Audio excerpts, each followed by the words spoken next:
Hey guys, and welcome back. Tonight, we journey to the heart of Roman power and pleasure. We've all heard the stories of their legendary feasts, of their decadent orgies, of a city of unimaginable excess. But what was it really like to attend one of ancient Rome's wildest parties? You are a young nobleman from a distant province, a guest in a world of staggering wealth and dangerous appetites, and you are about to find out. But be warned, it's not all wine and roses. So, before the first course of stuffed dormice is served, take a moment to like the video and subscribe if you enjoy these quiet journeys into the past. As always, let me know in the comments where you are all listening from. Alright, dim the lights, let the world outside fade away, and let us step back in time.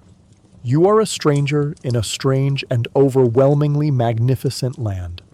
For the past month, the city of Rome has been your home, but it does not feel like home. You are a young nobleman from the green, misty, and deeply unsophisticated hills of Gaul, sent here by your father to complete your education, to learn the ways of the conquerors, and to make the connections that will secure your family's future. Your lodgings are in a respectable but deeply unfashionable part of the city, a rented house that is clean, modest, and quiet. Your days have been a predictable and scholarly routine.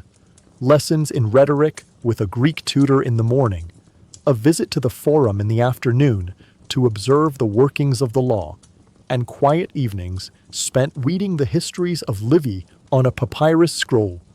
You are dutiful, you are studious, and you are, if you are being honest with yourself, deeply and profoundly lonely. The sheer colossal scale of Rome, its noise, its crowds, its casual ancient power, is a constant and intimidating presence. Today, however, is different. The quiet of your scholarly afternoon is broken by a sharp, authoritative knock on your door. Your personal slave, a fellow Gaul who is as lost and as homesick as you are, opens it. A man enters, and you know instantly that he is a creature from a different world, a world of power you have only glimpsed from a distance. He is a slave, yes, but he is the slave of a great house. His tunic is of the finest snow-white linen, its folds perfectly pressed. His hair is oiled and neatly combed, and his expression is one of a cool, arrogant, and deeply ingrained superiority. He looks around your modest rented room with a faint, almost imperceptible sneer. He is carrying a small, elegant object. It is a diptych, a set of 2 wooden tablets, their inner surfaces coated with a smooth black wax, bound together with a fine purple ribbon. The ribbon is sealed with a blob of red wax, stamped with the intricate and famous crest of one of Rome's oldest and most powerful patrician families. The slave approaches you, performs a short, almost dismissive bow, and presents the tablets to you on a small silver tray. A message for the noble Lucius Varius, he says, his Latin clicked and perfect. From my master, the most honorable senator, Lucius Cassius Varro. ... The name hits you like a physical blow. Senator Varro. You know of him, of course. Every man in Rome knows of Varro. He is a man of almost unimaginable wealth, a member of a family that traces its lineage back to the founding of the Republic. He is a man of immense political power, a whispered and feared voice in the Senate. And he is a man who is legendary for the sheer, breathtaking, and often scandalous extravagance of his parties. Your hands are trembling slightly as you take the wax tablets. You carefully break the wax seal and untie the purple ribbon. You open the tablets. The message is inscribed in the soft, black wax with a sharp stylus, its letters elegant and clear. It is not a long message. It is an invitation. Lucius Cassius Varro requests the pleasure of Lucius Varius's company at a cena to be held at his villa on the Esquiline Hill at the 9th hour this evening. A simple invitation to a dinner party. But you know it is more than that. An invitation from a man like Varro is a command. It is a summons. And it is the single greatest and most terrifying social opportunity of your entire life. A wave of pure, youthful, and almost dizzying excitement washes over you. This is it. This is why you came to Rome. Not for the dusty scrolls and the boring lessons in rhetoric, but for this. For a chance to enter the true, glittering, and powerful heart of the empire itself. But this wave of excitement is immediately followed by a great, cold, and undertow of pure social terror. What will you wear? Your best toga, the one you brought from Gaul, suddenly seems provincial and crude. How should you behave? You know the basic etiquette of a Roman feast, but the parties of Varro are the subject of wild and decadent rumors. Will your manners be a source of mockery? Will your provincial accent betray you? The fear of committing a foolish and unforgivable social blunder, of making a fool of yourself in a room full of the most powerful and cynical men in the world, is a cold, hard knot in your stomach. You understand the stakes. This is not a simple party. It is a test. It is an audition. To make a good impression here, to be seen as a man of wit and of culture, could open doors for you, for your family, that you could not even imagine. It could lead to a favorable contract, a military commission, an advantageous marriage. But to be seen as a clumsy, foolish, and provincial boy, to commit a single memorable faux pas, would be to bring a cloud of shame and ridicule upon your family's name that could follow you for the rest of your life. The messenger slave is still waiting, his face a mask of bored impatience. He is waiting for your reply. You look at the wax tablet. You look at the invitation, at this key to a world of unimaginable power and unimaginable danger. You know you should be afraid, but the ambition, the deep and burning desire to succeed that has brought you all the way from your damp green hills to this great, monstrous, and magnificent city is stronger than your fear. You take a deep breath. You pick up your own stylus, and on the clean, wax surface of the tablet, you write your reply. A single, simple, and life-altering word. Veni, I will come. The slave from Senator Varro's household has departed, leaving behind the heavy, wax tablet with your fateful reply, and a profound and almost crippling sense of social anxiety in his wake. The invitation is for the 9th hour, the late afternoon. You have a few precious hours to transform yourself from a quiet, provincial scholar into a man who looks, at least on the surface, as though he belongs in the decadent, glittering world of the Roman elite. The first and most essential step in this transformation is not a matter of clothing. It is a matter of cleanliness. You must go to the baths. You summon your own slave, and together you walk from your modest lodgings towards one of the great public bathhouses, the magnificent Thermae of Agrippa. As you approach, you are struck by the sheer colossal scale of the building. It is not a simple bathhouse.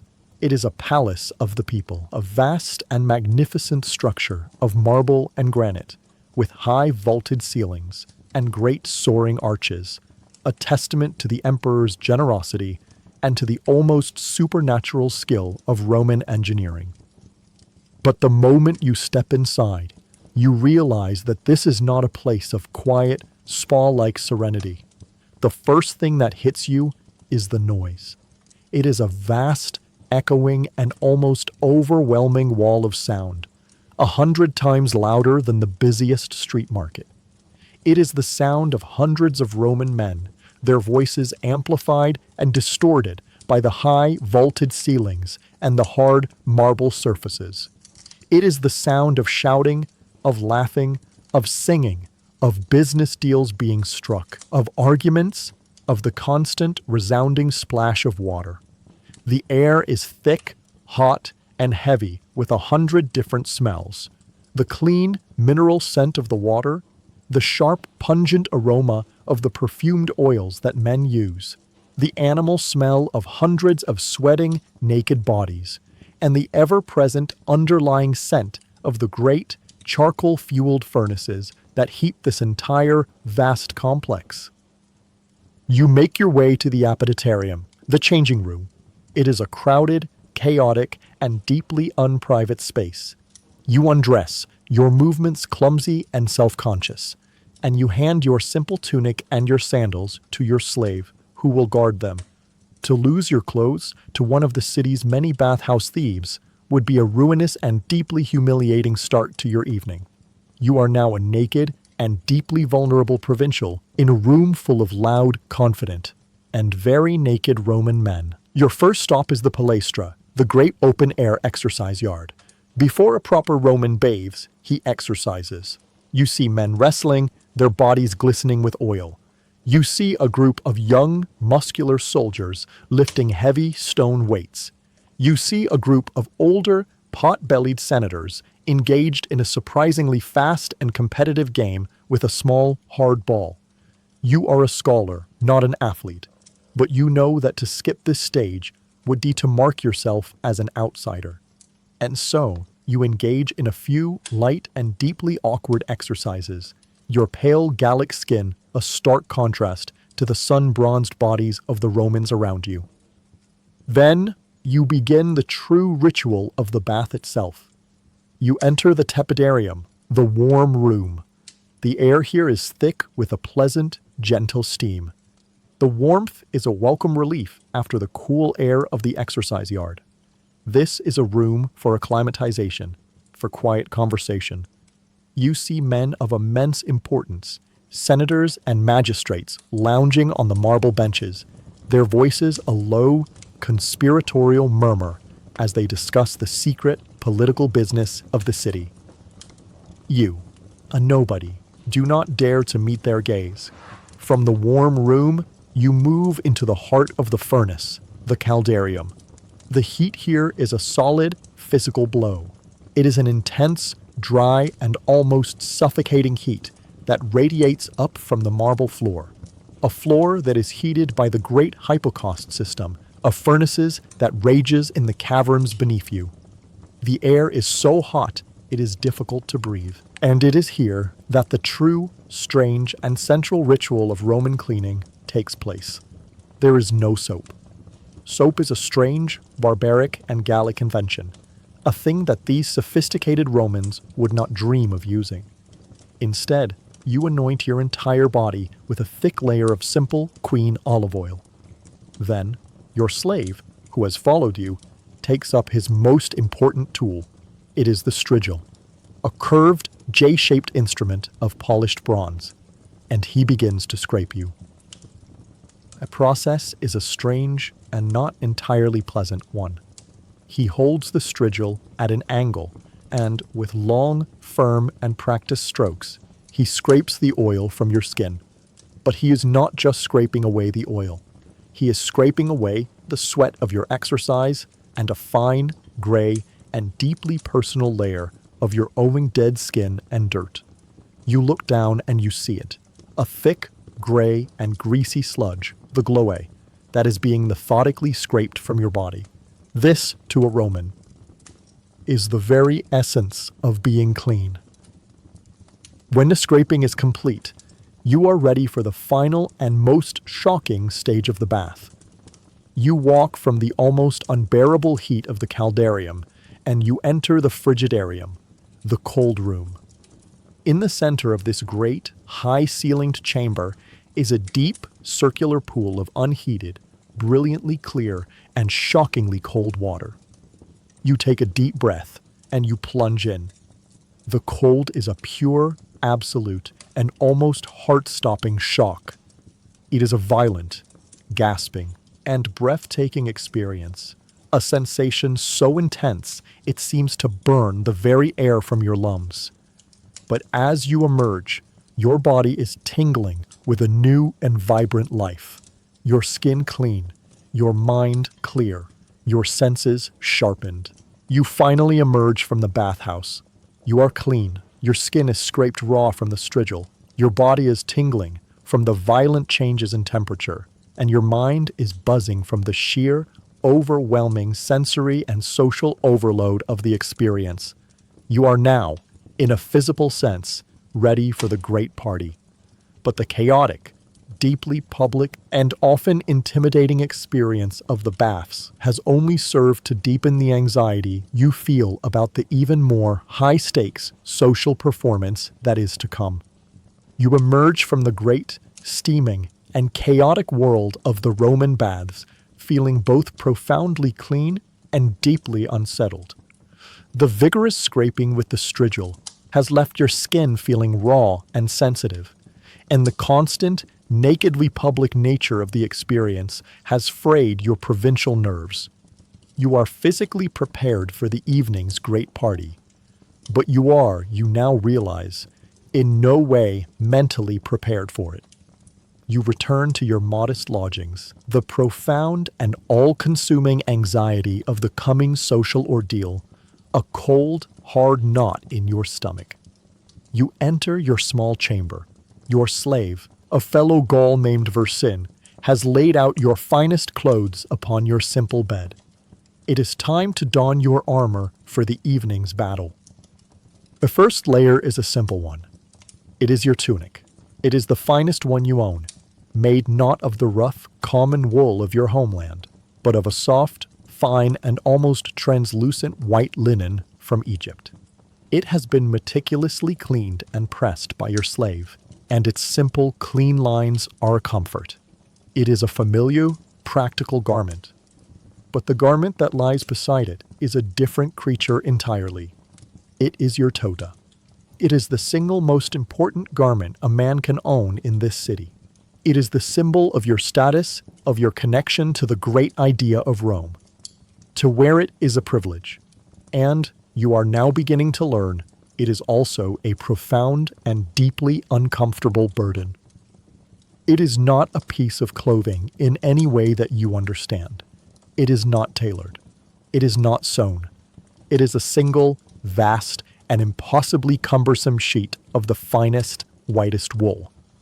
It is a great, semicircular blanket, nearly 20 feet in length, and its sheer, daunting size fills you with a sense of dread. The process of dressing is not a private act. It is a two-man operation, a complex and almost architectural procedure that requires a skilled assistant. You stand in the center of the room, as still as a statue, and your slave, Versin, becomes your engineer. First, he takes one end of the great unwieldy sheet of wool and carefully drapes it over your left shoulder, allowing a long panel of it to hang down in front of you, almost to the floor. Your left arm is now completely covered. Then, he takes the great remaining bulk of the fabric and passes it around your back, pulling it taut against your shoulders. He brings it around your right side, passing it under your arm. Your right arm, at least, remains free. Now comes the most difficult and most artistic part of the process. He takes the remaining 10 feet of the heavy, woolen fabric and, with a strong, practiced motion that you have never been able to master, he throws it back up and over your left shoulder so that it drapes down your back. The toga is now, in its most basic form, on your body. But the work is not yet done. The final stage is a long, fussy, and deeply frustrating process of arranging the folds. Versin becomes a sculptor, and the heavy wool is his clay. He adjusts the great curved fold that hangs across your chest, the sinus, ensuring it is deep enough to be fashionable, but not so deep as to be clumsy. He pulls a section of the fabric up from the underlayer and blouses it over the top, creating a kind of cowl, the umbo, which helps to hold the entire precarious construction in place. He plucks and he pulls, arranging the dozens of vertical folds into a perfect, classical, and deeply artistic cascade. Finally, after a full 15 minutes of this meticulous adjustment, he is satisfied. He steps back to admire his work, and you are no longer a man. You are a living statue. You are encased. The reality of wearing a toga is a thing of profound and multifaceted misery. The first thing you notice is the weight. The sheer, heavy, and unrelenting weight of 20 feet of fine, dense wool, all of it resting on your left shoulder. It is a constant, wearying burden. The second thing you notice is the heat. You are now wrapped in what is, for all intents and purposes, a massive woolen blanket. In the already warm Italian evening, it is a personal and very effective furnace. But the worst part is the restriction. Your left arm is now completely, utterly, and hopelessly immobilized, pinned to your side by the immense weight and the complex drapery of the fabric. You cannot use it. You cannot raise it. You cannot gesture with it. It is a useless, ceremonial appendage. Every single action you take for the rest of the night, from greeting a man to taking a sip of wine, must be performed with your right hand only. And you know that you cannot move quickly. You cannot make any sudden, undignified gestures. To do so would be to risk unraveling the entire, carefully constructed, and deeply precarious arrangement of the folds.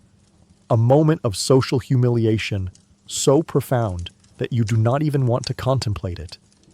You finally understand the true and secret meaning of the toga. Its impracticality is the entire point. It is a garment that can only be worn by a man who does not work, a man who does not need the use of both his hands. It is a beautiful, heavy, and almost comically impractical declaration of your own elite and leisured status. You look at your reflection in a polished bronze mirror. You see a perfect, dignified, and impressively Roman-looking nobleman. The white wool of the toga makes you look taller, broader, more important. It is a magnificent illusion, but you feel like a fraud. You feel like a clumsy Gallic boy playing dress-up in his father's clothes. You are a man who is more comfortable in a pair of practical woolen breeches and a simple tunic. And as you prepare to leave for the most important social event of your life, you are not just worried about what you will say. You are now consumed by a new and even more profound anxiety. The simple, physical, and deeply challenging act of just moving through the world without making a complete and utter fool of yourself. You are dressed. You are a perfect, if deeply uncomfortable, statue of Roman dignity. You look at your reflection one last time in the polished bronze mirror. You see a stranger, a man who looks Roman, who looks respectable, who looks ready. It is a convincing lie. Now you must take this lie and present it to the world. It is time to go. A man of your station, attending a party at the villa of a great senator, does not walk. To arrive on foot, your toga spattered with the filth of the street, would be to announce yourself as a man of no consequence. You have, at great expense, hired a litter for the evening. You step out of your modest lodgings and into the street. The lectica is waiting. It is a wooden couch, suspended on two long poles, with an arched roof and curtains of fine, if slightly worn, linen. 4 large, strong slaves, rented for the evening along with the litter itself, stand impassively, ready to hoist you upon their shoulders. You recline on the couch, your movements stiff and awkward in the great heavy toga. Your own slave, Verson, takes his place, walking beside the litter, his job to attend to your needs. The lead slave gives a quiet command, and with a single, unified grunt of effort, the 4 men lift you into the air. The journey begins. To be carried in a litter is to be both a part of the city and entirely separate from it. You are a passenger in a small, private, and gently swaying room, moving through the chaotic river of the Roman night. You draw back the linen curtain and you look out. The city of Rome at night is a different beast from the city of the day. The great, orderly, and almost overwhelming roar of the daytime forum, of the markets, of 1 million people engaged in the business of the empire, has been replaced by a different, more chaotic, and more dangerous kind of energy. The streets are dark. There are no public lights. The only illumination comes from the torches carried by private processions like your own, and from the warm, smoky, and often menacing orange glow that spills out from the open doorways of the countless taverns and cookshops that line the streets. The world is a dramatic and unsettling landscape of deep, absolute shadows and sudden, flickering patches of light. And the streets are not empty. They are still packed with people, but it is a different kind of crowd. The respectable matrons and the serious-faced senators are gone, safely locked away in their great houses. The night belongs to a different Rome. You see groups of drunken soldiers, their armor unbuckled, their laughter loud and aggressive as they stumble from a tavern. You see the painted faces of the streetwalkers, their eyes ancient and knowing in the torchlight. You see the silent, furtive movements of the city's thieves and cutthroats as they melt into the deep, dark shadows of an alleyway. The noise is a symphony of the night. The drunken singing, the angry shouts of an argument, the desperate, pleading cry of a beggar. And underpinning it all is a new sound, a sound that was forbidden during the daylight hours. The loud, grinding, and relentless rumble of the great iron-wheeled supply carts, which are only permitted to make their deliveries in the darkness.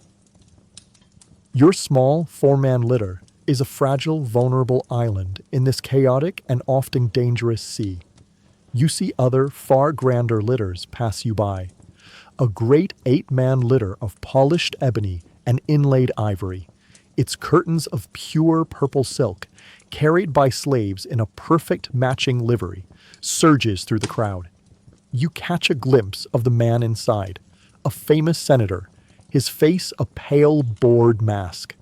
Your own, simple, rented litter feels suddenly small, provincial, and deeply inadequate. The feeling of being an imposter, of being a boy playing at being a Roman, intensifies. Your journey takes you slowly, painstakingly, across the city and towards the Esquiline Hill, the great, wealthy district where the true aristocrats of Rome have built their magnificent villas. As you begin to climb the hill, the world changes again. The narrow, filthy, and chaotic streets of the lower city give way to wide, clean, and quiet avenues. The towering, rickety, and dangerously flammable tenements are replaced by the high, blank, and intimidating stone walls of the great private villas. You have left the world of the common people behind. You are now in the world of the gods. Finally, your litter comes to a halt. You have arrived. The entrance to Senator Vero's villa is not a simple doorway. It is a scene of magnificent, organized chaos. 100 torches, held by 100 slaves, line the great gateway, their combined light turning the night into a brilliant artificial day. Dozens of other, more magnificent litters are arriving, their passengers, the great and the powerful of Rome, disembarking. The air is filled with the sounds of soft, elegant music from within the villa, with the low, respectful murmur of the arriving guests, and with the sharp, commanding shouts of the senator's private guards as they maintain order. Your litter is set down with a gentle bump. Your slave Verson draws back the curtain. The journey is over. The moment has come. You must now step out of the relative safety of your small, private, and anonymous box and into the brilliant, overwhelming, and deeply intimidating light of the party itself. You take a deep, steadying breath. You carefully, awkwardly arrange the heavy woolen folds of your toga, and you prepare to make your entrance. Your litter bearers set you down with a soft, final bump on the marble flagstones before the great open doors of Senator Varro's villa. Your slave Verson pulls back the linen curtain, and the small, private, and relatively safe world of your moving box is gone. You are now exposed. You have arrived. You step out, and you are stepping from the dark, chaotic reality of the Roman street into a different universe, a world of pure, calculated, and overwhelming spectacle. The entrance to the villa is a blaze of light, 100 tall torches held by 100 silent, perfectly still slaves, their flames casting a brilliant, warm, and dancing light that banishes the night and turns the great white marble facade of the villa into a vision of pure golden power. The air is no longer the foul, common air of the city. It is thick with the sweet, heavy, and impossibly expensive scent of frankincense, burning in great bronze braziers on either side of the doorway. And from within, you can hear the soft, elegant, and deeply sophisticated sound of a Greek lyre and a flute, a melody that is not for dancing, but for quiet, intelligent appreciation. At the doorway, you are met by a slave of a higher order. He is the atriensis, the doorkeeper, a man of immense authority within the household. He is dressed in a tunic of a finer quality than your own, and he looks at you not with the deference of a servant, but with the cool, appraising gaze of a gatekeeper. You present your wax tablet, your invitation. He gives it a cursory, almost dismissive glance, and then, with a slight bored inclination of his head, he grants you entry. Another set of slaves immediately and silently surrounds you. One takes your heavy, woolen traveling cloak. Another presents you with a pair of soft, fine, leather indoor sandals to replace your own dusty ones. A third offers you a small, silver basin of cool, rose-scented water to rinse the dust of the city from your hands. And then you step into the heart of the villa. You step into the atrium. The sheer scale and magnificence of the room is a physical blow. It is a vast, square hall, 2 stories high. In the center, a great square opening in the roof, the compluvium, is open to the dark, starry night sky.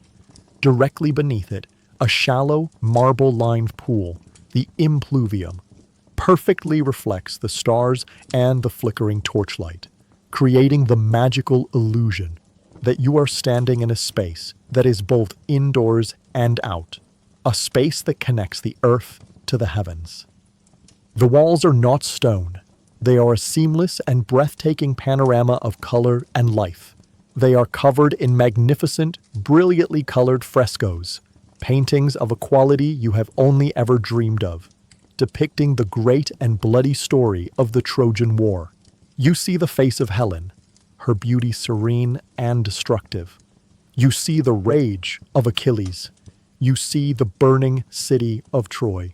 It is a room that is telling you with every brushstroke that you are in the presence of a man who sees himself as a player in the great epic dramas of history. The floor beneath your feet is not a floor. It is a story. It is a vast and intricate mosaic composed of 1,000,000 tiny colored stones, depicting a great swirling battle of centaurs and lapiths. And the room is filled with the most powerful and most elegant people in the entire Roman world. You see them, senators, their fine white wool togas marked with the broad purple stripe of their rank. Wealthy equestrians, their tunics adorned with the narrow stripe of their class. Famous poets, their faces wreathed in laurels, surrounded by a small group of adoring admirers. And the women, the great matrons of the city, their hair piled high in intricate, impossible braids. Their bodies draped in the fine, translucent silks of the East. Their arms and necks a glittering, clinking river of gold and of jewels. They all seem to know each other. They move with an easy, confident, and almost wicked grace. Their conversation is a low, confident, and deeply intimidating murmur, punctuated by the occasional, soft, and cultured laugh. And you are a clumsy, provincial boy from the misty hills of Gaul. A profound and almost paralyzing sense of your own inadequacy washes over you. Your own finest toga, which seems so magnificent when you put it on, now feels coarse, heavy, and hopelessly out of fashion compared to the impossibly white wool of the senators. Your movements, constrained by the awkward drapery, feel clumsy and oafish. You do not know a single person in this glittering, powerful, and deeply intimidating sea of humanity. You stand, just inside the doorway, a lonely, insignificant, and deeply awkward island, and you are filled with a single, screaming thought: I do not belong here. After a few agonizing moments of standing alone, a moment in which you are certain that every single person in the room is looking at you, judging your provincial clothes, your clumsy posture, your terrified expression, the great man himself emerges from the crowd. Senator Varro is a man in his later years, his hair a distinguished silver, his face a mask of pleasant, smiling charm. But his eyes are the eyes of a wolf, small, intelligent, and utterly cold. "Ah, the young Lucius Varius," he says, his voice a smooth and practiced purr of welcome. He clasps your shoulder, his grip surprisingly, almost painfully strong. "A great honor to have a son of the Gallic nobility grace my humble home." You stammer a reply, a clumsy, rehearsed pleasantry that sounds foolish and childish in your own ears. He smiles, a gesture that does not reach his eyes, and then he is gone, his attention already captured by the arrival of an even more important guest, a man whose name you recognize as one of the emperor's closest advisors. You are left alone once more, adrift in the magnificent, overwhelming, and deeply, deeply intimidating atrium.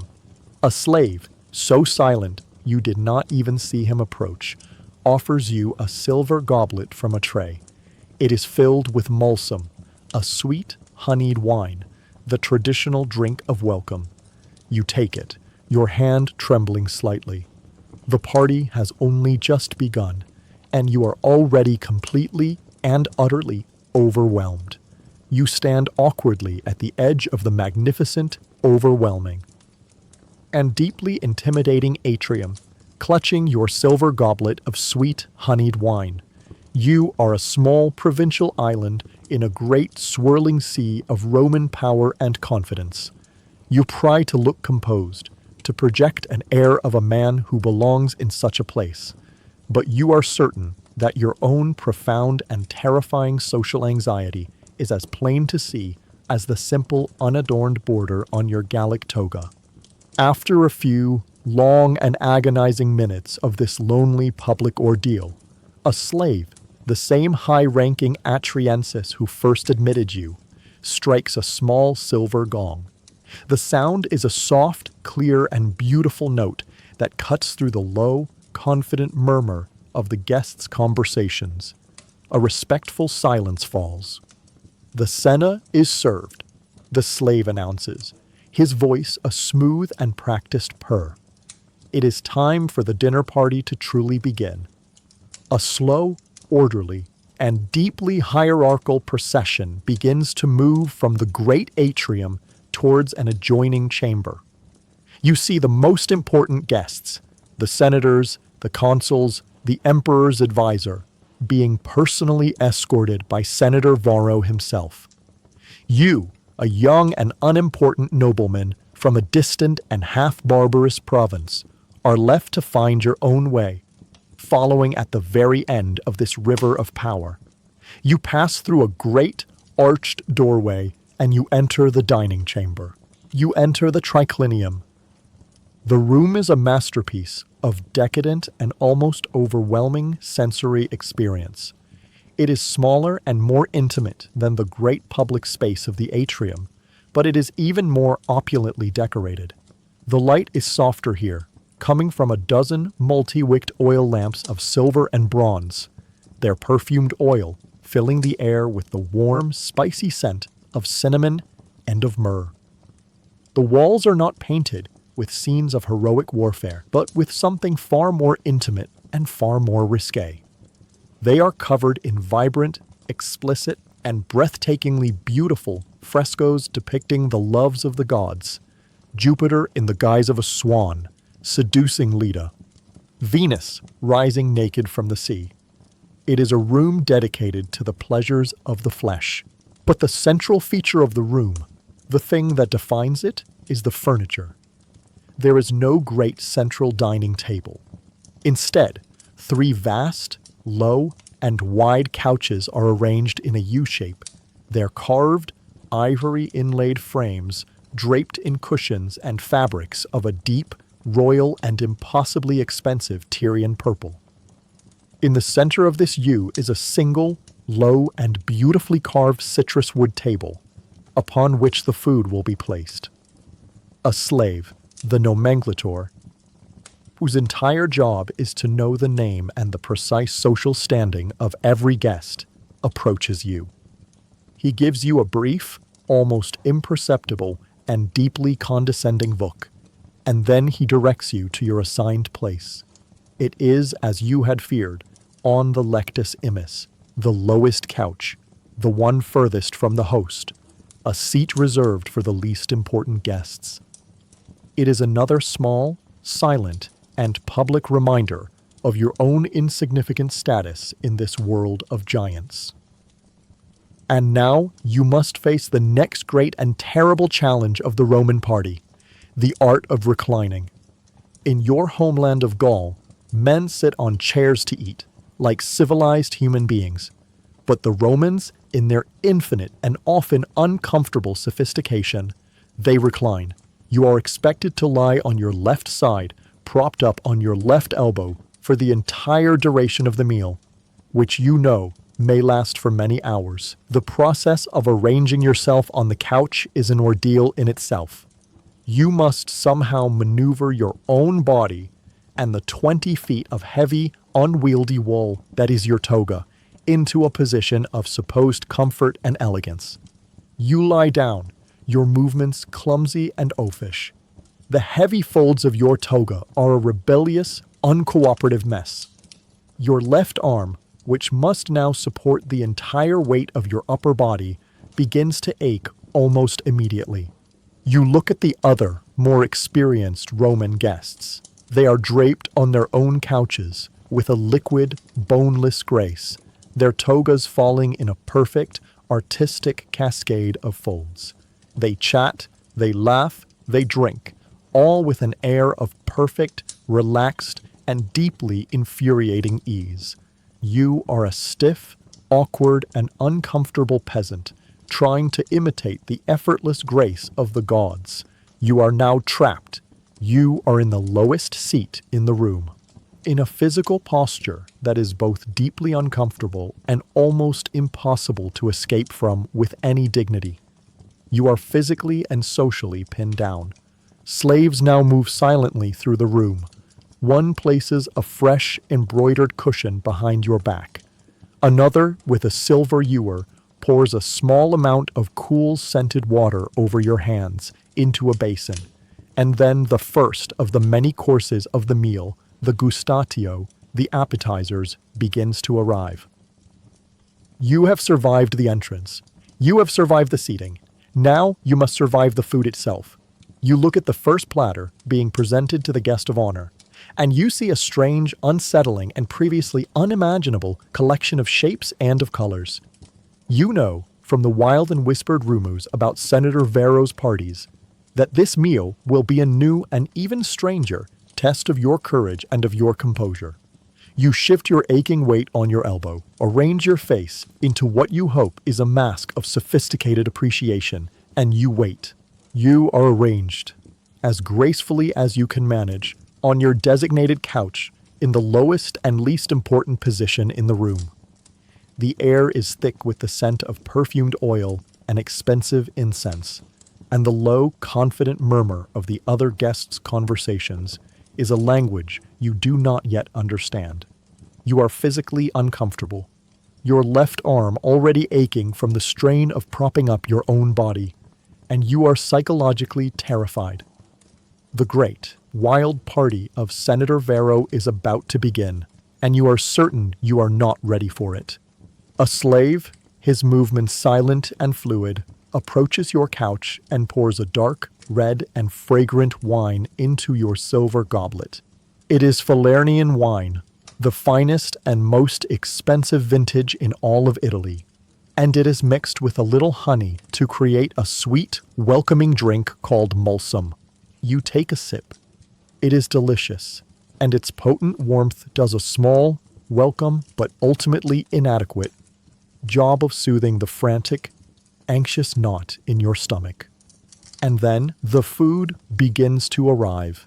This is the gustatio, the first course, a series of appetizers designed not to sate the hunger, but to awaken the palate, to shock the senses, and, most importantly, to serve as a spectacular and extravagant advertisement of your host's immense wealth and sophistication. It is not a single dish, it is a procession. A dozen slaves, moving in perfect choreographed unison, enter the triclinium, each one carrying a magnificent, heavy, and intricately worked silver platter. And on these platters is a collection of the strangest, most exotic, and most unsettling foods you have ever seen in your life. The first platter is placed on the low table before you. It is a beautiful arrangement of what look like spiky purple and deeply menacing-looking sea thistles. They are sea urchins, viacchini, harvested this morning from the coast at Ostia. A slave, with a small specialized tool, cracks one open for you, revealing the soft, orange, and almost liquid roe within. He drizzles it with a little olive oil and a few drops of the finest golden garum. You are a man from the deep inland forests of Gaul. You have never in your life seen such a creature, let alone considered eating it. It looks like a monster. But you watch as the great jaded Roman senator beside you simply takes a small spoon, scoops out the raw orange flesh, and eats it with a look of pure, blissful appreciation. You know you must do the same. To refuse would be to mark yourself as a fearful, provincial savage. You take a spoonful. The texture is a profound and unsettling shock. It is soft, creamy, and it dissolves on your tongue. And the taste? It is the taste of the pure, raw, and untamed sea itself. A powerful, salty, and deeply briny flavor that is both shocking and, you are surprised to find, strangely delicious. You have survived the first test. Before you can even process this strange new flavor, the next platter arrives. On this one, arranged in a playful circle, as if they were sleeping, are a dozen small, roasted, and honey-glazed creatures, each one no bigger than your thumb, and sprinkled with poppy seeds. They are dormice, beguilers, the faintest delicacy you have only ever heard of in whispered, almost mythical tales. The idea of eating a mouse, a rodent, a creature of the floorboards and the dark places is a thing of profound and almost instinctual revulsion to you. But you watch as the other guests pluck them from the platter with their fingers and pop them into their mouths with a satisfied, crunchy sound. Your turn comes. You pick one up. It is warm and slightly sticky from the honey. You close your eyes. You take a bite. The first sensation is the sweet, caramelized crunch of the honey-glazed skin, and this is followed by a burst of rich, hot, and surprisingly savory flavor from the stuffing of minced pork and pine nuts within. It is a strange, but not entirely unpleasant, combination of sweet and savory, of crunchy and of soft. You are beginning to adjust. You are beginning to think that you can, perhaps, survive this strange culinary world. And then, the final platter of the gustatio is presented. And this is the one that truly breaks you. It is a simple dish. Slices of a pale white and strangely textured meat, arranged on a bed of herbs and covered in a pungent, spicy sauce. Ah, the senator beside you says, his voice a low, appreciative rumble. The sow's udder, a true delicacy. Varro has the finest cooks in all of Rome. Sow's udder, sumen. You stare at the pale, slightly rubbery-looking slices of meat on your plate. You are being served the boiled and sliced teats of a female pig that has recently given birth. Your mind, your simple Gallic mind, recoils in pure, unadulterated horror. This is not food. This is an anatomical specimen. It is a joke, a perversion. But you look at the faces of the other guests. They are eating it with a look of genuine, sophisticated pleasure. This is not a joke to them. This is the height of luxury. Your face is a perfect, smiling mask of sophisticated appreciation. But inside, your stomach is a churning knot of pure cultural terror. You are no longer just a guest at a dinner party. You are an anthropologist, a terrified explorer who has just been invited to participate in a strange and deeply unsettling ritual of a foreign tribe. You take a small piece of the sow's udder onto your plate. You raise it to your mouth, and you pray to every god you have ever known, both Roman and Gallic, that you can swallow it without being sick. The first course of the wild Roman party is over, and you have learned a profound and deeply unsettling lesson. In this city, the strangeness is not just an appetizer, it is the entire meal. The platters of the gustatio, with their strange and unsettling relics of the sea and the land, have been cleared away by a silent and efficient army of slaves. You have survived the first culinary assault. You have eaten a raw sea creature, a fattened rodent, and a piece of a sow's udder. You have not made a fool of yourself. You have not been sick. A small, fragile, and deeply undeserved sense of accomplishment begins to settle in your anxious mind. Perhaps you think, the worst is over. Perhaps you are beginning to understand the strange rules of this world. You are wrong. The wine continues to flow. The conversations around you grow louder, the laughter more unrestrained. The air in the triclinium grows hotter, thicker, a heady mixture of perfume, of wine fumes, and of the rising heat of a dozen bodies packed into a single, opulent room. Then a hush falls over the chamber. The musicians, who had been playing a soft, pleasant melody, now launch into a loud, dramatic, and triumphant fanfare. The great carved doors at the far end of the room are thrown open, and the main course, the prime mensae, begins its grand and theatrical entrance. This is not a simple presentation of food. It is a procession. It is a spectacle. A dozen slaves, all of them young, handsome, and dressed in immaculate white tunics, march into the room. At their center, carried aloft on the shoulders of four of the largest and most powerful-looking men, is a single, colossal silver platter, so large and so heavy it requires its own dedicated team of bearers. Upon the platter is the main course, but it is hidden from view by a great, domed silver lid. The procession moves with a slow, solemn, and deeply theatrical gravity. They circle the room once, allowing all the guests to admire the sheer size and magnificence of the platter. They then place it, with a great, heavy, and satisfying thud, on the central table. Your host, the Senator Vero, who has been deep in a drunken conversation about politics, now prods himself up on his elbow. He is a showman, and this is his stage.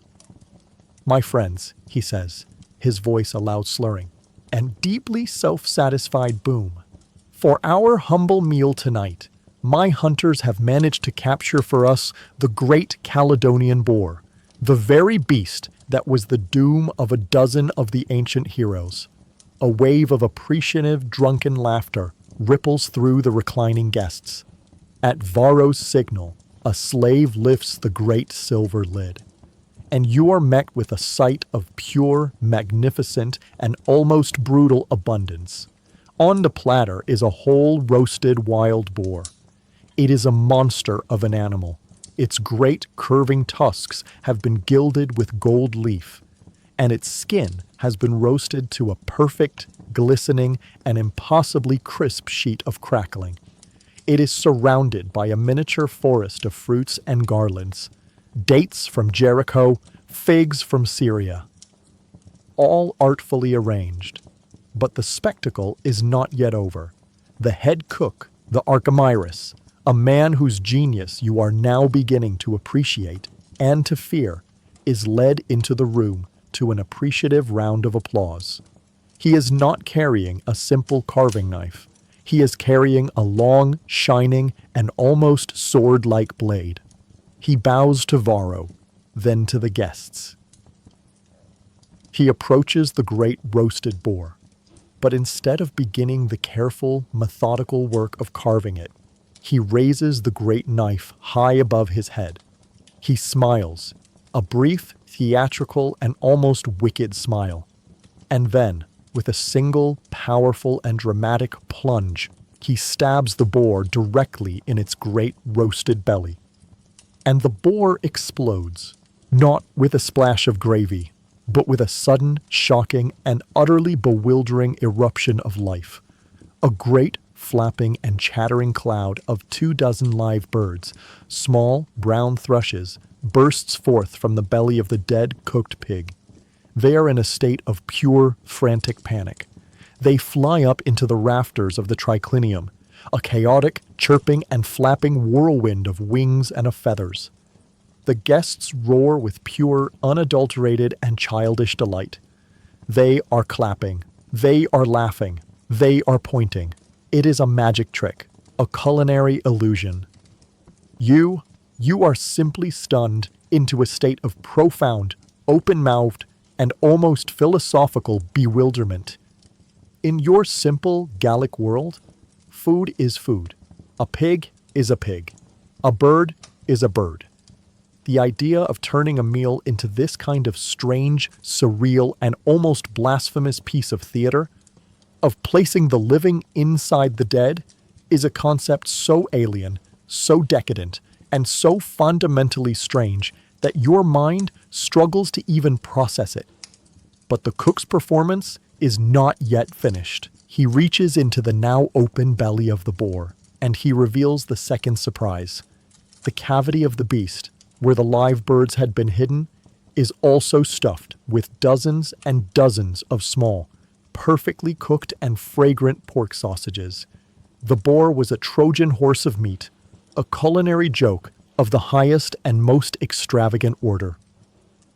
The Roman guests are beside themselves with glee. This is the height of entertainment. This is why a party at the villa of Senator Varro is the most sought-after invitation in all of Rome. You watch as the sausages are served. You take one. It is, you must admit, delicious. But you eat it with a new and deeply unsettling sense of unease. You are no longer just a guest at a strange dinner party. You are a spectator at a bizarre and decadent circus. You have survived the strange appetizers, and you have now survived the magical main course. And you are beginning to understand that at a Roman party, food is not the main event. It is merely the strangest and most expensive part of the entertainment. The line between a feast and a fever dream is becoming terrifyingly, wonderfully, and horrifyingly thin. The last of the surprisingly delicious sausages from the belly of the Trojan boar has been eaten. The servants, with their silent, practiced efficiency, clear away the great silver platter and the remnants of the magnificent beast. The guests, your fellow diners, are in a state of high, drunken, and deeply satisfied spirits. The spectacle of the exploding pig has been a resounding success. They are laughing, telling stories, their voices a loud and confident roar in the hot, smoky room. You, the quiet Gaul in the corner, are beginning to feel a strange, almost surreal sense of acclimatization. You have survived sea urchins. You have survived dormice. You have survived a theatrical, bird-spewing pig. Perhaps you are finally beginning to understand the strange, chaotic, and spectacular language of a Roman feast. But your host, Senator Varro, is not a man to rest on a single culinary triumph. He is a master of the crescendo, a man who understands that a truly great party must build layer upon layer until it reaches a peak of pure, unforgettable excess. He claps his hands, not for silence, but for a new wave of attention. "A small diversion," he announces to the room, a sly, conspiratorial smile on his face. "A simple dish, a palate cleanser before the sweets are served. Particular favorite of the Emperor Tiberius himself, so the stories say." The mention of the emperor's name sends a fresh jolt of interest through the room.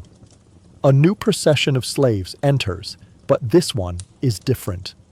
They are not carrying a single colossal platter. They bring a series of small, delicate, and exquisitely crafted silver trays. And on each tray is a small, almost jewel-like arrangement of food. A slave places one of these small trays before you. You look down at it. On the silver, there rests a small, glistening pile of what look like pale, pinkish white, and strangely shaped morsels of meat. They are no bigger than your thumb, and they have been poached in a light, fragrant sauce and garnished with a single, bright green parsley leaf. You do not recognize them. They do not look like any meat you have ever seen before. "Ah," the senator beside you says, his voice a low, reverent whisper, "Linguae phoenicopterorum, a true rarity. Varro has outdone himself. Linguae phoenicopterorum, the Latin words echo in your mind, the tongues of the flamingos." You stare at the small, pale, and glistening pile of meat on your silver tray, and your logical, provincial mind, a mind that is accustomed to the simple, honest arithmetic of the farm and of the forest, begins, against your will, to perform a terrible and horrifying calculation. You picture the flamingo. You have seen them, on a rare occasion, in the great salt marshes of the southern coast of your homeland. They are magnificent, impossible, and almost supernatural creatures, a living sculpture of brilliant pink feathers and impossibly long, slender legs. You picture the tongue of such a creature, a small, delicate, and almost insignificant morsel of flesh. You look at the pile on your plate. There are perhaps 5 of these small tongues, and there are 10 guests at this feast. That is a total of 50 tongues. 50 tongues. 50 birds.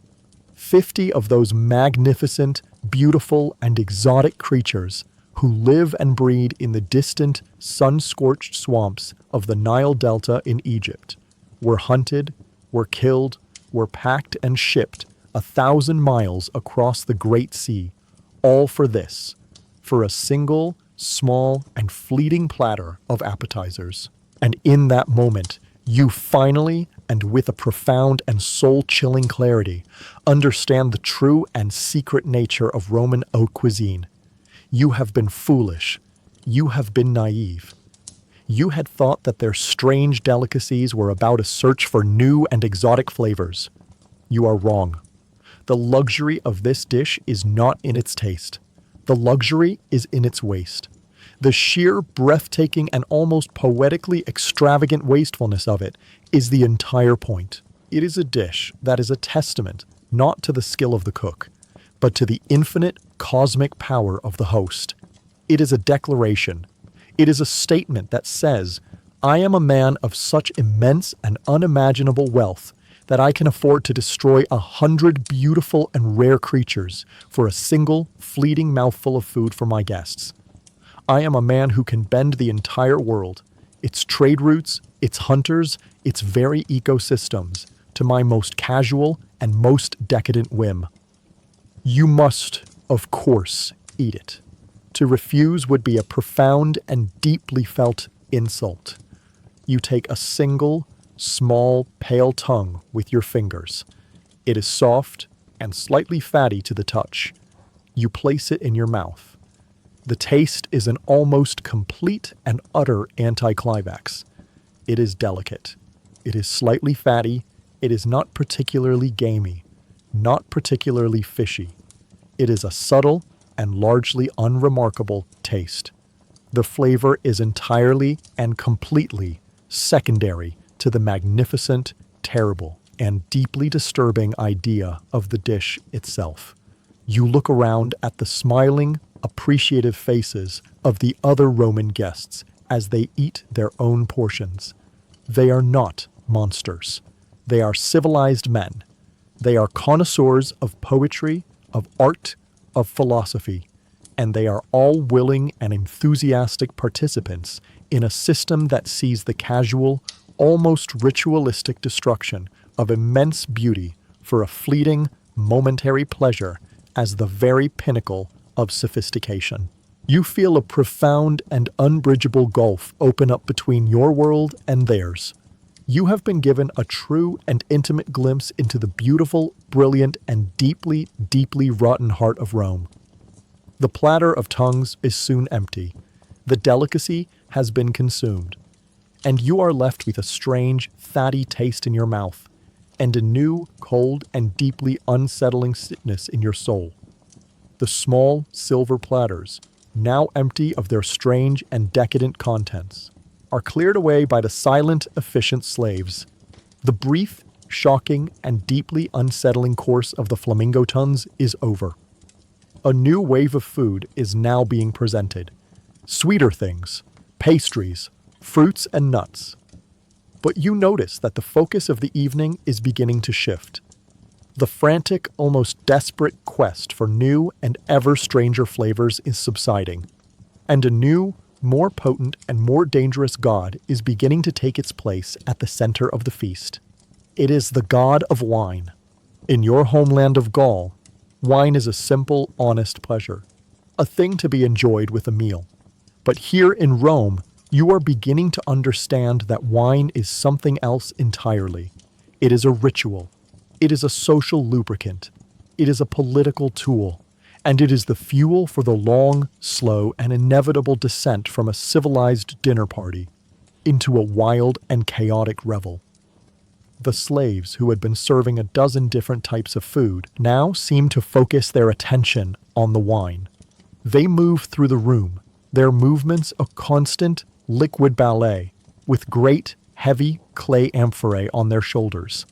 You see the labels, the potassii painted on their sides, announcing the legendary vintages, a dark, powerful Falernian from the slopes of Campania, a sweet, golden Caecuban from the southern coast.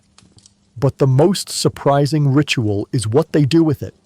You watch as a slave brings a great, magnificent, and intricately decorated silver mixing bowl, a crater, and places it on a stand in the center of the room. Another slave approaches with an amphora of the dark red Falernian wine and pours it into the great bowl. And then a third slave comes forward with a different kind of amphora, one containing cool, clean water, perhaps even chilled with snow brought at immense expense from the distant mountains. And he begins to pour the water into the wine. This, you know, is a profound and fundamental rule of Roman civilization. To drink wine unmixed, merum, as your own warriors often do in Gaul, is considered the act of a raging alcoholic, or a wild, uncivilized barbarian. A true Roman, a civilized man, always mixes his wine with water. It is a sign of his moderation, of his self-control. But you are beginning to suspect that this ritual of moderation is simply a way to allow a man to drink a much greater quantity of the liquid over a much longer period of time. And now, the true chaos begins. The formal, host-led structure of the dinner party gives way to a new and more democratic form of tyranny. It is time to elect the arbiter bibendi, the master of the drinking. Your host, Senator Varro, claps his hands. A slave brings a small leather cup containing a set of dice carved from the knuckle bones of a sheep. The dice are thrown. The guest who rolls the highest number is crowned the king of the rest of the evening. The honor falls not to a great senator, but to a young, witty, and notoriously hard-drinking poet who has been reclining on the far couch. A great ironic cheer goes up from the other guests. The poet is crowned with a wreath of fresh roses, a symbol of his new, temporary, and absolute authority. His word is now law. "My friends," the poet declares, his voice already slightly slurred, his eyes glittering with a mischievous drunken light. "Our host has fed us like kings. It is now our sacred duty to drink like gods. For our first round, to honor the beauty of the ladies and the courage of our host, the ratio will be a strong one. 2 parts wine to 3 parts water, and we will drink 3 cups." A roar of approval goes up from the men. The slaves rush to mix the wine in the great crater to the newly commanded strength, and they begin to fill the goblets. You are now in a new and deeply stressful social game. You are a guest.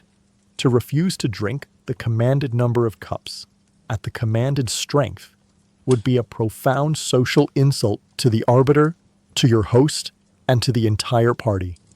It would mark you as a poor sport, a man who is not truly a friend of Bacchus. You have no choice. You must drink. The first cup is brought to you. It is a strong, sweet, and surprisingly potent mixture.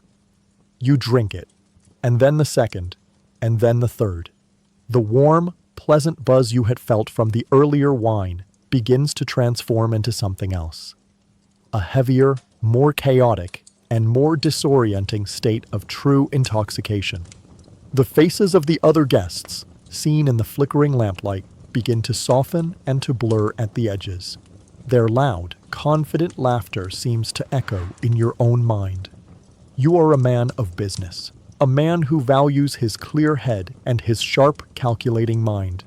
And you are now in a situation where you have willingly and socially surrendered control of your own sobriety to a young, drunken poet, chosen by a random roll of the dice. It is a deeply unsettling feeling.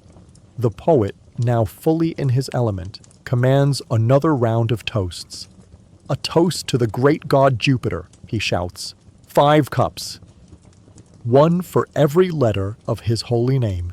You look at the 5 full cups of wine that your slave has dutifully lined up before you, and you look at the long, decadent, and deeply drunken night that is still stretching out before you. You have survived the strange and unsettling flavors of the Roman feast, but you are not at all certain that you will survive the simple, brutal, and overwhelming power of its wine. The dice have been cast. The poet has been crowned. The rules of the evening have been handed over to a young, witty, and dangerously irresponsible man whose only goal is to lead this entire distinguished company on a swift and glorious descent into pure, unadulterated inebriation. The formal dinner party, the cena, is now well and truly over. The commissario, the drinking party, has begun. You have already been compelled to drink 5 full cups of the strong honeyed wine, and the world, which was a sharp, intimidating, and deeply stressful place just an hour ago, is now beginning to soften and to blur at the edges. The cold, hard knot of your provincial anxiety has not disappeared, but it has been joined by a warm, pleasant, and deeply treacherous tide of alcoholic confidence. And now, as the wine flows with a new and more urgent purpose, the evening's entertainment begins. Your host, Senator Vero, claps his hands, and a troupe of performers who have been waiting in the shadows enters the small open space in the center of the triclinium. The first are the acrobats, the Petauristeri. They are a group of young, incredibly muscular, and almost naked men, their bodies oiled to a high sheen that reflects the flickering lamplight. To the sound of a single frantic drum, they begin their performance. It is a breathtaking display of pure physical artistry. They form human pyramids. They perform incredible feats of balance. One of them juggles a half-dozen sharp knives with a look of bored indifference. They are artists of the highest caliber. But you look at the faces of the other Roman guests. They watch with a kind of detached, almost clinical amusement. They appreciate the skill, the danger, the years of brutal training that must have gone into such a performance.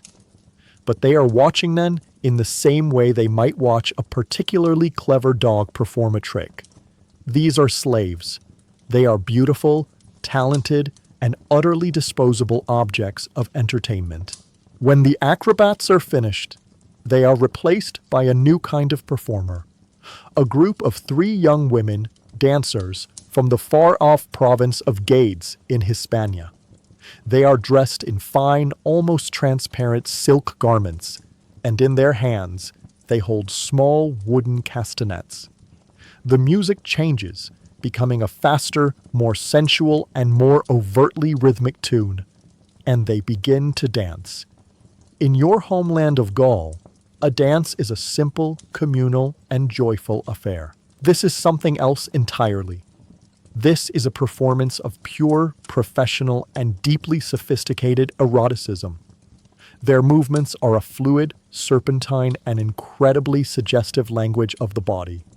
They are artists of seduction. And you, a young man from the provinces, are both profoundly shocked and deeply guiltily fascinated. This is a display of a kind of open, unapologetic sensuality that would be unthinkable in the hall of a respectable nobleman in your own country. But it is the final performance of the evening that is the most Roman and the most profoundly bewildering of all. The arbiter bibendi, the young, drunken, and brilliant poet who is now the king of this small, chaotic world, is called upon to recite his latest work. He rises unsteadily to his feet, a fresh wreath of roses askew on his head, his eyes glittering with the twin fires of wine and of wit. A hush of genuine intellectual anticipation falls over the room. You expect a poem of great and serious import, an epic about the founding of Rome, a hymn to the glory of the emperor. What you get is something else entirely. The poet begins to recite, and his poem is a masterpiece. The language is brilliant. The rhythm is perfect. The wit is as sharp and as deadly as a gladiator's sword. And it is, without a doubt, the most breathtakingly, creatively, and profoundly obscene thing you have ever heard in your entire life. It is a satirical attack on a rival poet, but it is not a gentle critique. It is a brutal and deeply personal character assassination in a series of verses that are as elegant as they are vicious. He describes, in the most graphic, lurid, and imaginative detail, the Rivi poet's supposed sexual failings, his strange perversions, his physical inadequacies. He compares his rival's artistic abilities to the grunting of a pig in a sty. And the great, powerful, and respectable men of Rome are roaring with laughter. They are not just chuckling, they are howling. They are slapping their cushioned couches, their faces red, tears of pure, unadulterated mirth streaming down their cheeks. The great, white-bearded senator beside you, a man who you saw delivering a grave and deeply moral speech in the Forum this very morning, is laughing so hard that the wine is dribbling from the corner of his mouth. You are in a state of the most profound and almost vertiginous culture shock. You are in a world where a group of the most powerful men on earth can listen to a masterpiece of high literature that is also a masterpiece of low, vulgar, and deeply personal insult, and they see no contradiction. The sheer, unapologetic, and highly intelligent vulgarity of it all is a thing you cannot comprehend. You are beginning to understand the central, chaotic, and deeply contradictory paradox of Rome. It is a civilization that can produce the most profound and enduring systems of law and of engineering, and also the most decadent, the most brutal, and the most obscene forms of entertainment. And it is a civilization that sees no conflict between the two. The poetry reading finishes to a storm of drunken, sincere, and deeply appreciative applause. The poet, flushed with wine and with his own brilliant, venomous success, takes a deep and unsteady bow.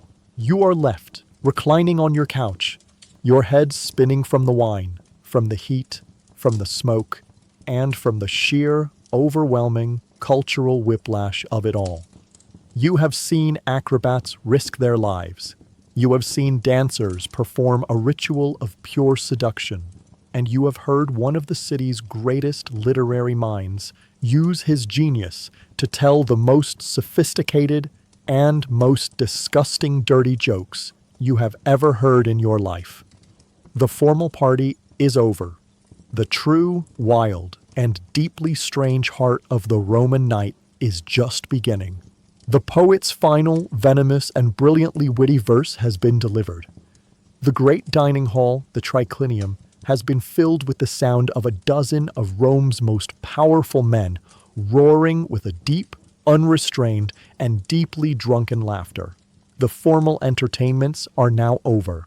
The structured part of the evening has dissolved, and the party now begins its slow, inexorable, and chaotic descent into the long, dark, and deeply intoxicated hours of the night. The arbiter Bibendi, the master of the drinking, his own eyes now glassy and unfocused, calls for another round of toasts, this time to the goddess Venus herself.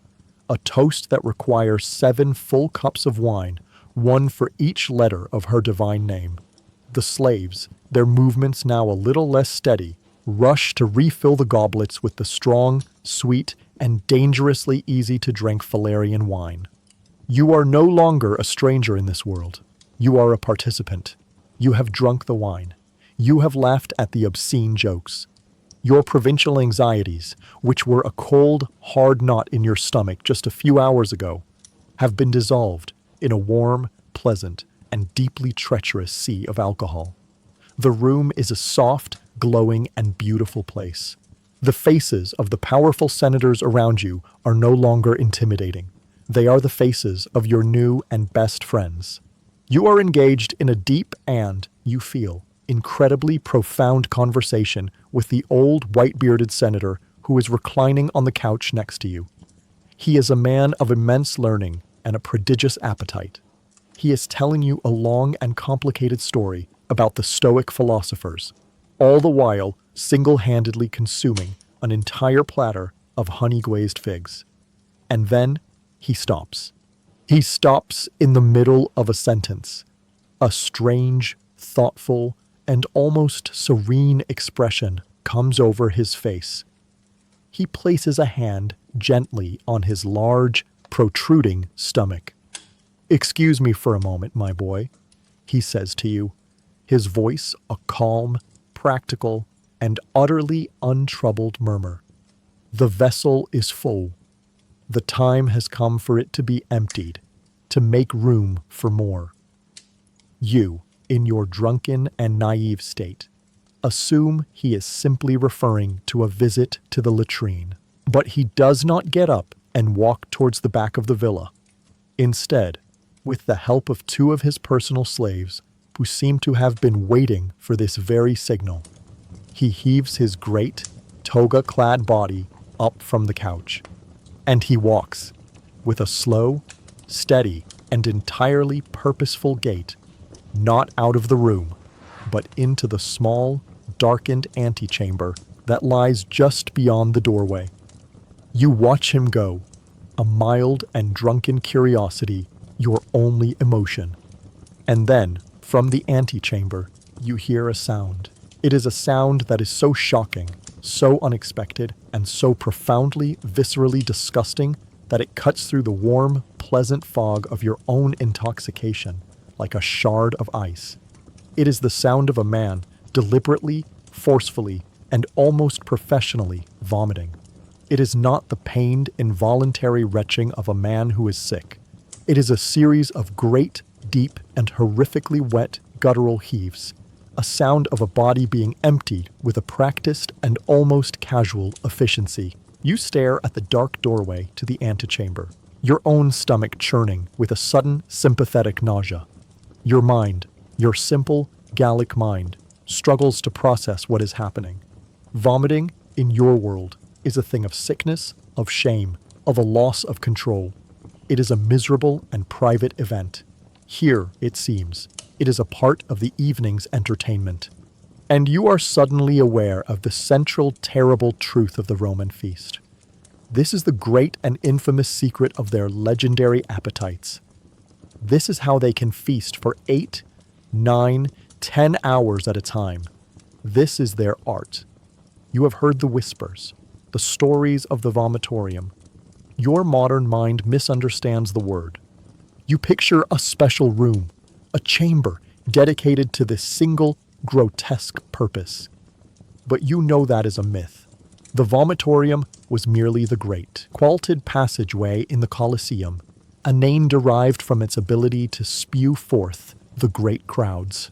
But the practice of purging oneself in the middle of a feast to prolong the pleasure, you now see, is a horrifying and undeniable reality. It is the ultimate and most profound act of conspicuous consumption. It is a statement of a desire so vast, so insatiable, that a man is willing to subject his own body to a violent and disgusting physical act, simply to be able to continue the pleasure of eating and drinking. It is a complete and utter rejection of the body's own natural limits. It is a declaration that your appetite is more powerful than your own biology. A few minutes pass. The old senator returns to the room. His face is slightly flushed, a little sweaty, but he looks profoundly, almost serenely relieved. A slave is waiting for him with a silver basin of warm, scented water and a clean linen napkin.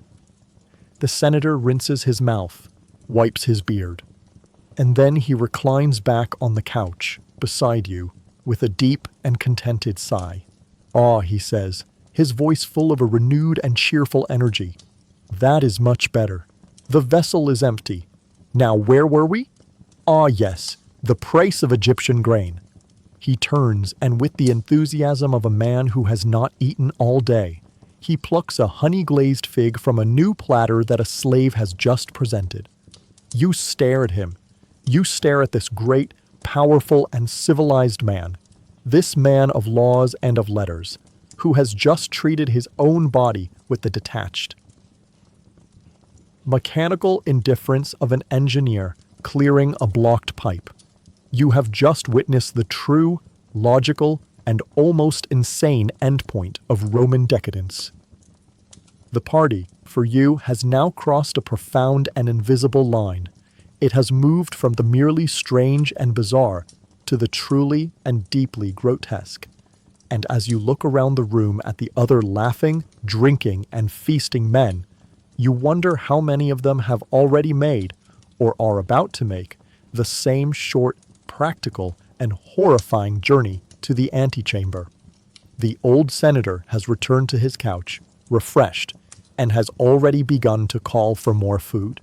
You are left in a state of profound, drunken, and almost philosophical shock.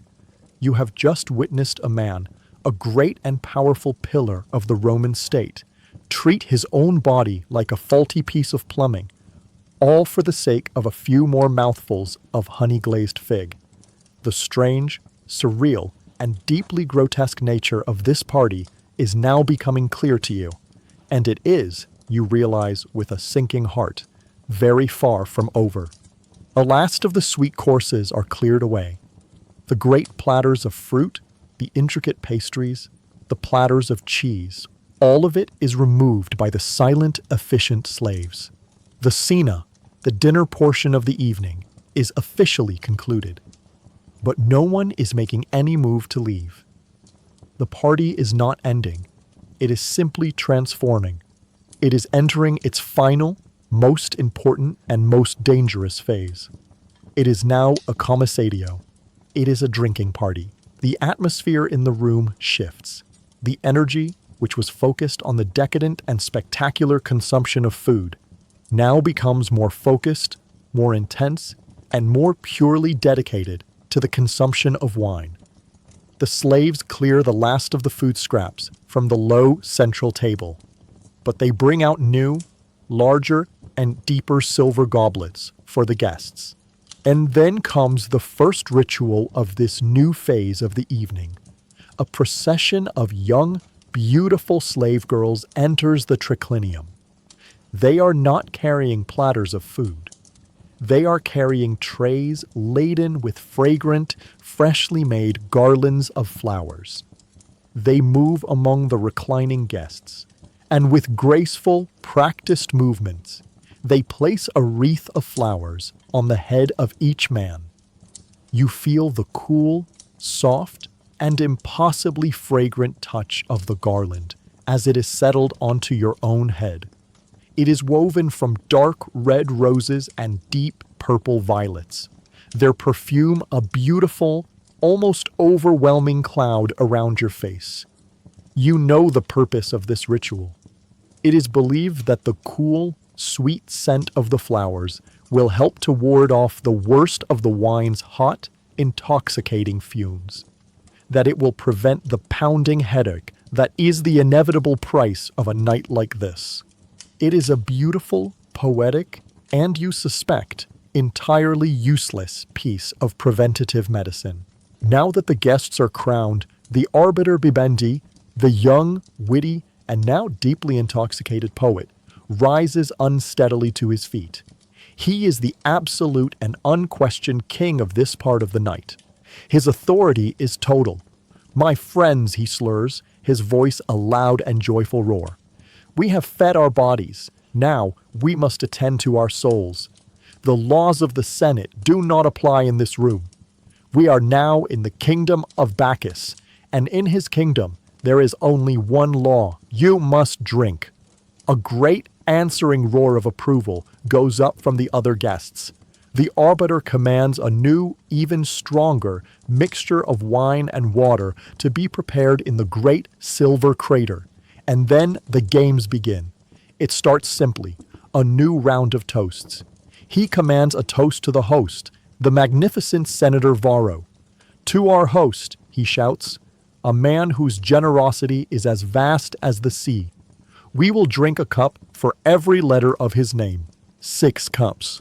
You, a man who is already far more drunk than you have ever been in your life, are now compelled by the unbreakable laws of this party to drink 6 full cups of the strong, sweet wine, one after the other." The room, which was already soft and blurry at the edges, now begins to gently, pleasantly spin. Then the arbiter announces a game of karabos.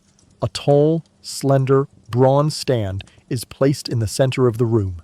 At the top of it, a small metal disc is balanced. The goal of the game, he explains, is to take the dregs of the wine from your own shallow drinking cup and, with a flick of the wrist, to fling the liquid across the room and strike the disc, making it fall with a musical clang. It is a game of skill, of grace, of a particular kind of drunken, aristocratic athleticism, and you are a complete and utter novice. You watch as the other more practiced Romans take their turn. Some of them are incredibly skilled, sending a perfect arcing stream of red wine across the room to strike the target. Others are less so, their drunken efforts resulting in a comical splash of wine on the beautiful mosaic floor, a mess that a slave immediately and silently rushes to clean. Then it is your turn.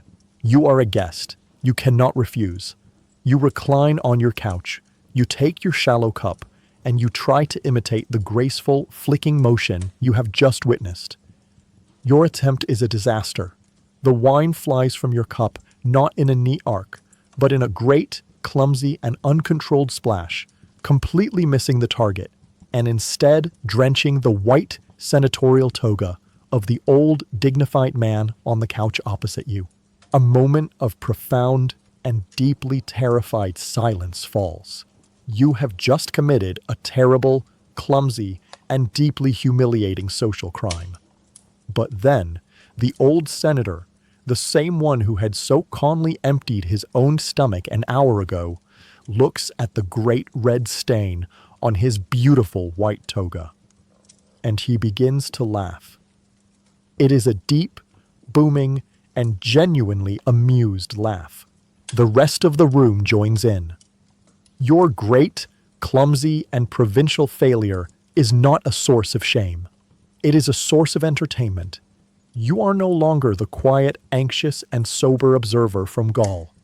You are now a full and clumsy participant in the chaos. You laugh along with them, a loud, unfamiliar, and deeply drunken sound. And in that moment, as you are laughing at your own wine-soaked humiliation, you feel a strange and wonderful thing. For the first time all night, you forget to be afraid. Your clumsy, wine-soaked failure at the game of Kadabas has an unexpected and welcome effect. Your great public humiliation has broken the spell of your own anxiety. The other guests no longer see you as a quiet, stiff, and judgmental provincial. They now see you as one of them, a clumsy, laughing, and harmless drunk. You have been accepted. You have been initiated into the chaotic, messy, and surprisingly good-natured fraternity of the Roman feast. The raucous, physical energy of the drinking games begins to subside. The arbiter Bibendi, the poet, his own creative and chaotic energy now waning, calls for a final, more contemplative round of drinks. The slaves clear away the bronze target stand and the debris of the games, and a new, more mellow, and in some ways even stranger, phase of the evening begins. The wine that is now served is different. It is not the strong, sweet, and youthful Falernian that fueled the toasts and the games. This is an older vintage, a Chian wine from the Greek Isles, a more delicate and far more expensive drink. It is a wine you understand for talking, not for shouting.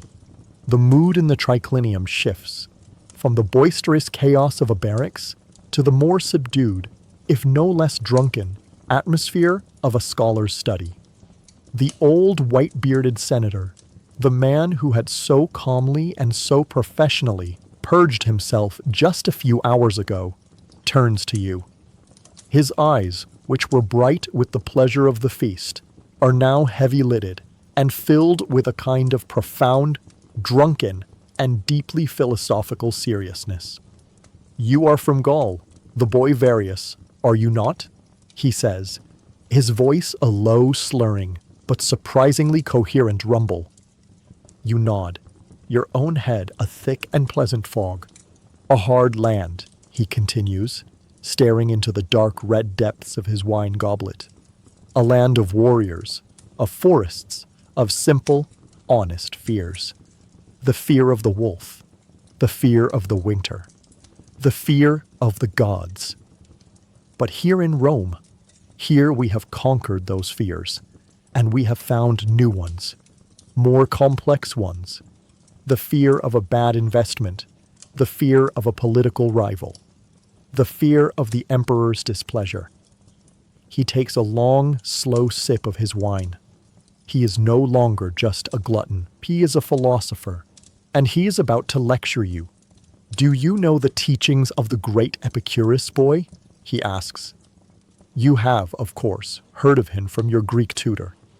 You manage to stammer a clumsy, half-remembered summary of the philosopher's beliefs. The senator smiles, a sad, wise, and deeply intoxicated smile. "Yes," he says, "but we Romans, we have perfected his art. He sought pleasure, and we have achieved it. But not the crude pleasure of the mob, not the simple pleasure of the full belly that we have just so recently emptied." He gives a small, self-deprecating chuckle. "No, the true pleasure, the highest pleasure, is ataraxia, freedom from all mental disturbance, and aponia, freedom from all bodily pain." The irony of this statement, coming from a man who just an hour ago had willingly inflicted a violent physical act upon his own body for the sake of more pleasure, and who is now, at this very moment, consuming a quantity of wine that will certainly guarantee a state of profound physical pain in the morning, is so immense, so absolute, and so breathtakingly perfect that you can only stare at him in a state of pure, dumbfounded awe.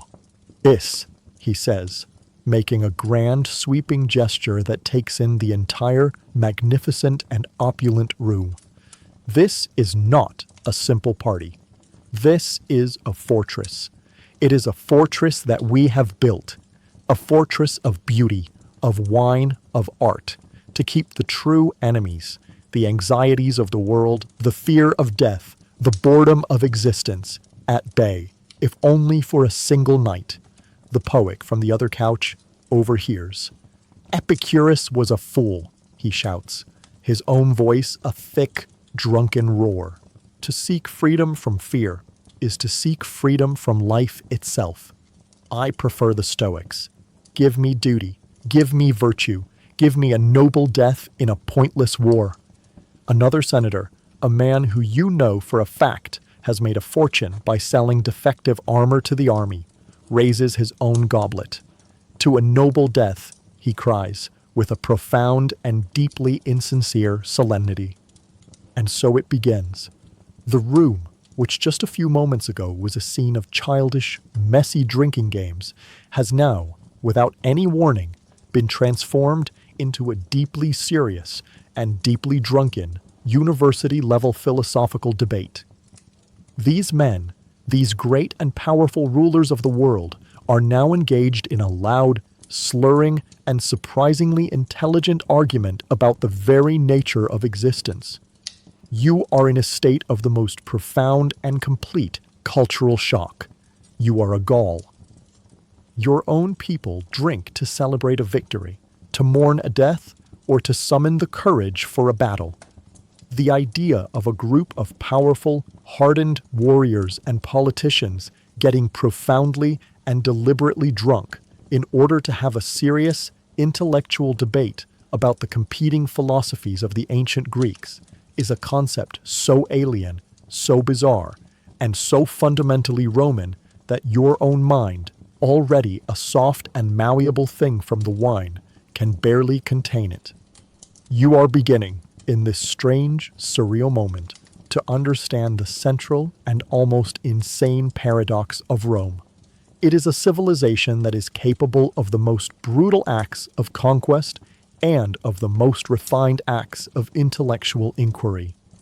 It is a civilization of warriors and of poets, of engineers and of debauchees, of Stoics and of Epicureans, and it sees no contradiction between any of these things. The old senator finishes his philosophical discourse. He turns to you. His eyes full of a strange, drunken sincerity. To freedom from fear, my boy, he says, and he raises his goblet to you in a toast. You raise your own goblet in return. The immense and beautiful irony of the toast, a single, sharp, and perfectly clear note in the foggy, drunken haze of your own mind. The party has moved beyond the simply grotesque and into the truly, deeply, and intellectually surreal. The deep and deeply drunken philosophical debate has reached its inevitable, slurring, and inconclusive end. The old senator, having declared his undying allegiance to the principle of freedom from all mental and physical disturbance, has now passed out, a small, peaceful smile on his face, his great, white-bearded head resting in a platter of half-eaten honeyed dates.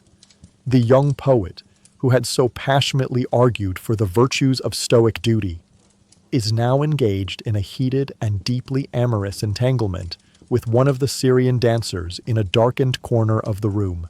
The brief, strange, and intellectual phase of the evening is over. The party now begins its final, glorious, and almost total descent into pure, unadulterated chaos. You are no longer a guest. You are a passenger.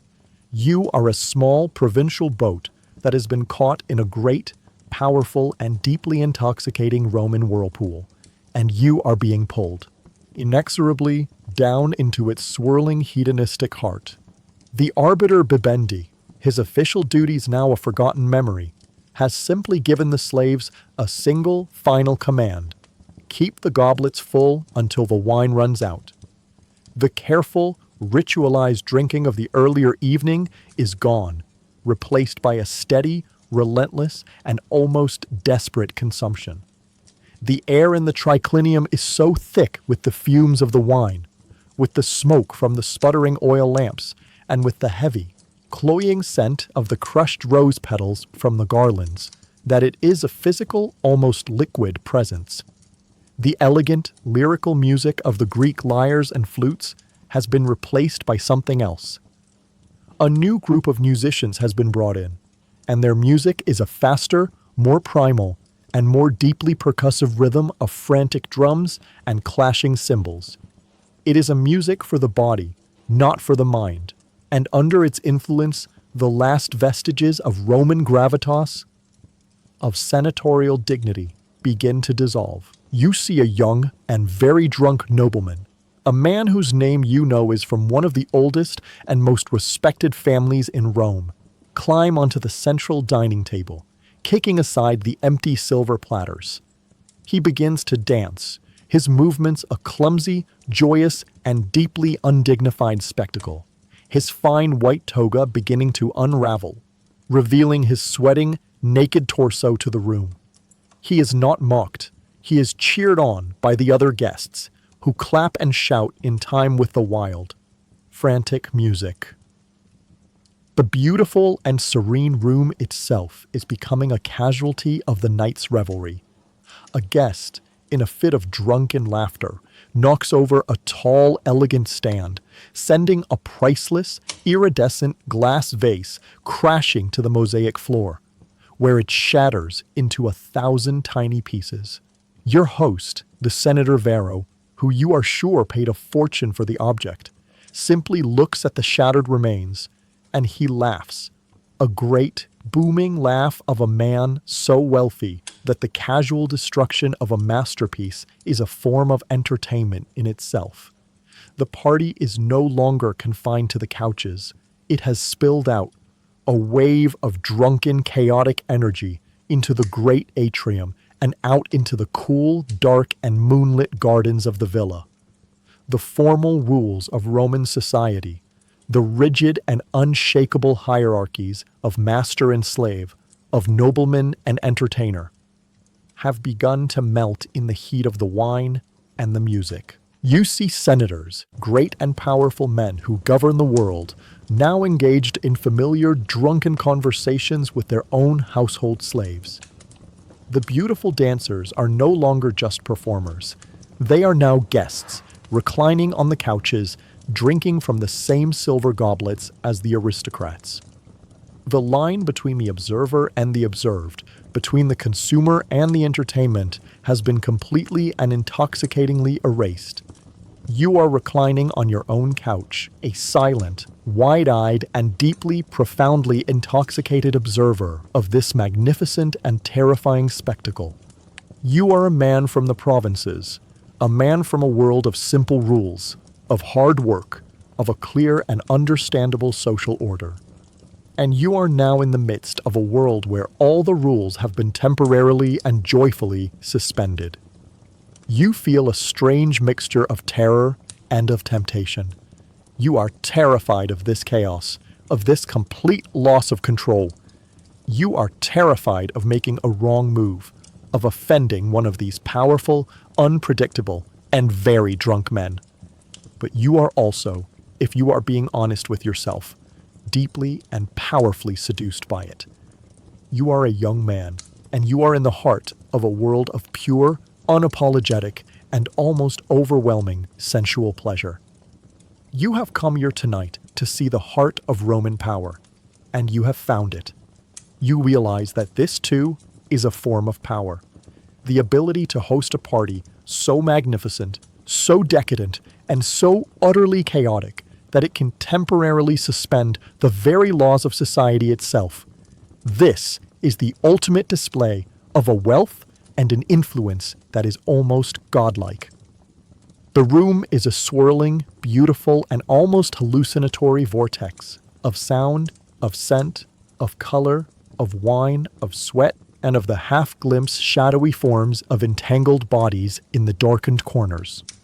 You are a small, quiet, and almost invisible boat spinning in the center of a great, beautiful and deeply degenerate storm. And all you can do is hold on. The night has lost all sense of time. The triclinium is a swirling, chaotic, and almost hallucinatory vortex of sound, of scent, and of motion. The philosophical debate has long since dissolved into a loud, slurring, and joyous incoherence. The air is thick with the scent of spilled wine, of crushed roses, and of the heavy, musky perfumes of the dancers who now recline on the couches amongst the senators, their laughter a high, clear counterpoint to the deep, booming voices of the men. You are no longer a stranger. You are no longer the frightened, awkward boy from the provinces. The sheer, overwhelming tide of the fine Falernian wine has washed away your anxieties, your inhibitions, and your better judgment. You are laughing. You are drinking. You are, for the first time in your life, a full and enthusiastic participant in a true Roman revel. You have been accepted. And this feeling of acceptance, of belonging, is a warm, beautiful, and deeply dangerous illusion. You find yourself in a small, intense, and deeply drunken conversation with a young poet and another young nobleman of your own age. The warm, comradely feeling of shared intoxication is a powerful and deceptive bond. In this moment, you do not feel like a provincial, and they like aristocrats. You are simply three young men, drunk on wine and on life, in the heart of the greatest city in the world. The conversation turns, as it so often does among the young and the drunk, to the subject of the great and powerful men who rule their world. They speak of your host, the Senator Varro, with a kind of fond, amused disrespect, telling a story of his infamous stinginess in a recent business deal. They speak of another, famously dull senator, and they mock his long-winded and boring speeches in the forum. And then, fueled by a wave of pure, alcoholic recklessness, you decide to participate. You decide to tell a joke of your own. It is a simple joke, a common and harmless piece of provincial humor you have heard told in the taverns of your own homeland in Gaul. It is a joke about the emperor. It is not a vicious or a treasonous joke. It is a simple and, in your mind, a fond and almost affectionate jest about one of the emperor's well-known personal quirks. It is a joke about his bad poetry and how he forces his dinner guests to listen to it for hours. You tell the joke, and the moment the final punchline of the joke leaves your lips, the world stops. It is the most profound and most sudden shift you have ever experienced. The loud, drunken laughter of the two young men you are speaking with instantly, shockingly, and completely ceases. The poet's witty, smiling face goes slack, his mouth hanging slightly open. The other nobleman's face, which was flushed with wine and good humor, becomes a pale, frozen, and almost waxy mask of pure, sober terror. A pocket of absolute, cold, and deeply, deeply terrifying silence descends upon your small group. The loud, chaotic sounds of the rest of the party, the music and the shouting, suddenly seem to be 1,000 miles away, a distant and muffled roar from another world. The two men look at you, and their eyes are no longer the eyes of your drunken, newfound friends. They are the cold, hard, and suddenly very sober eyes of Roman aristocrats.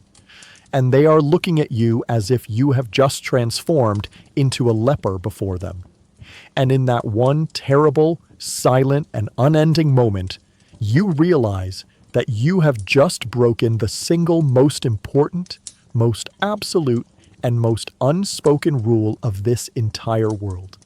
You have been a fool. You have been a clumsy, provincial, and catastrophically naive fool.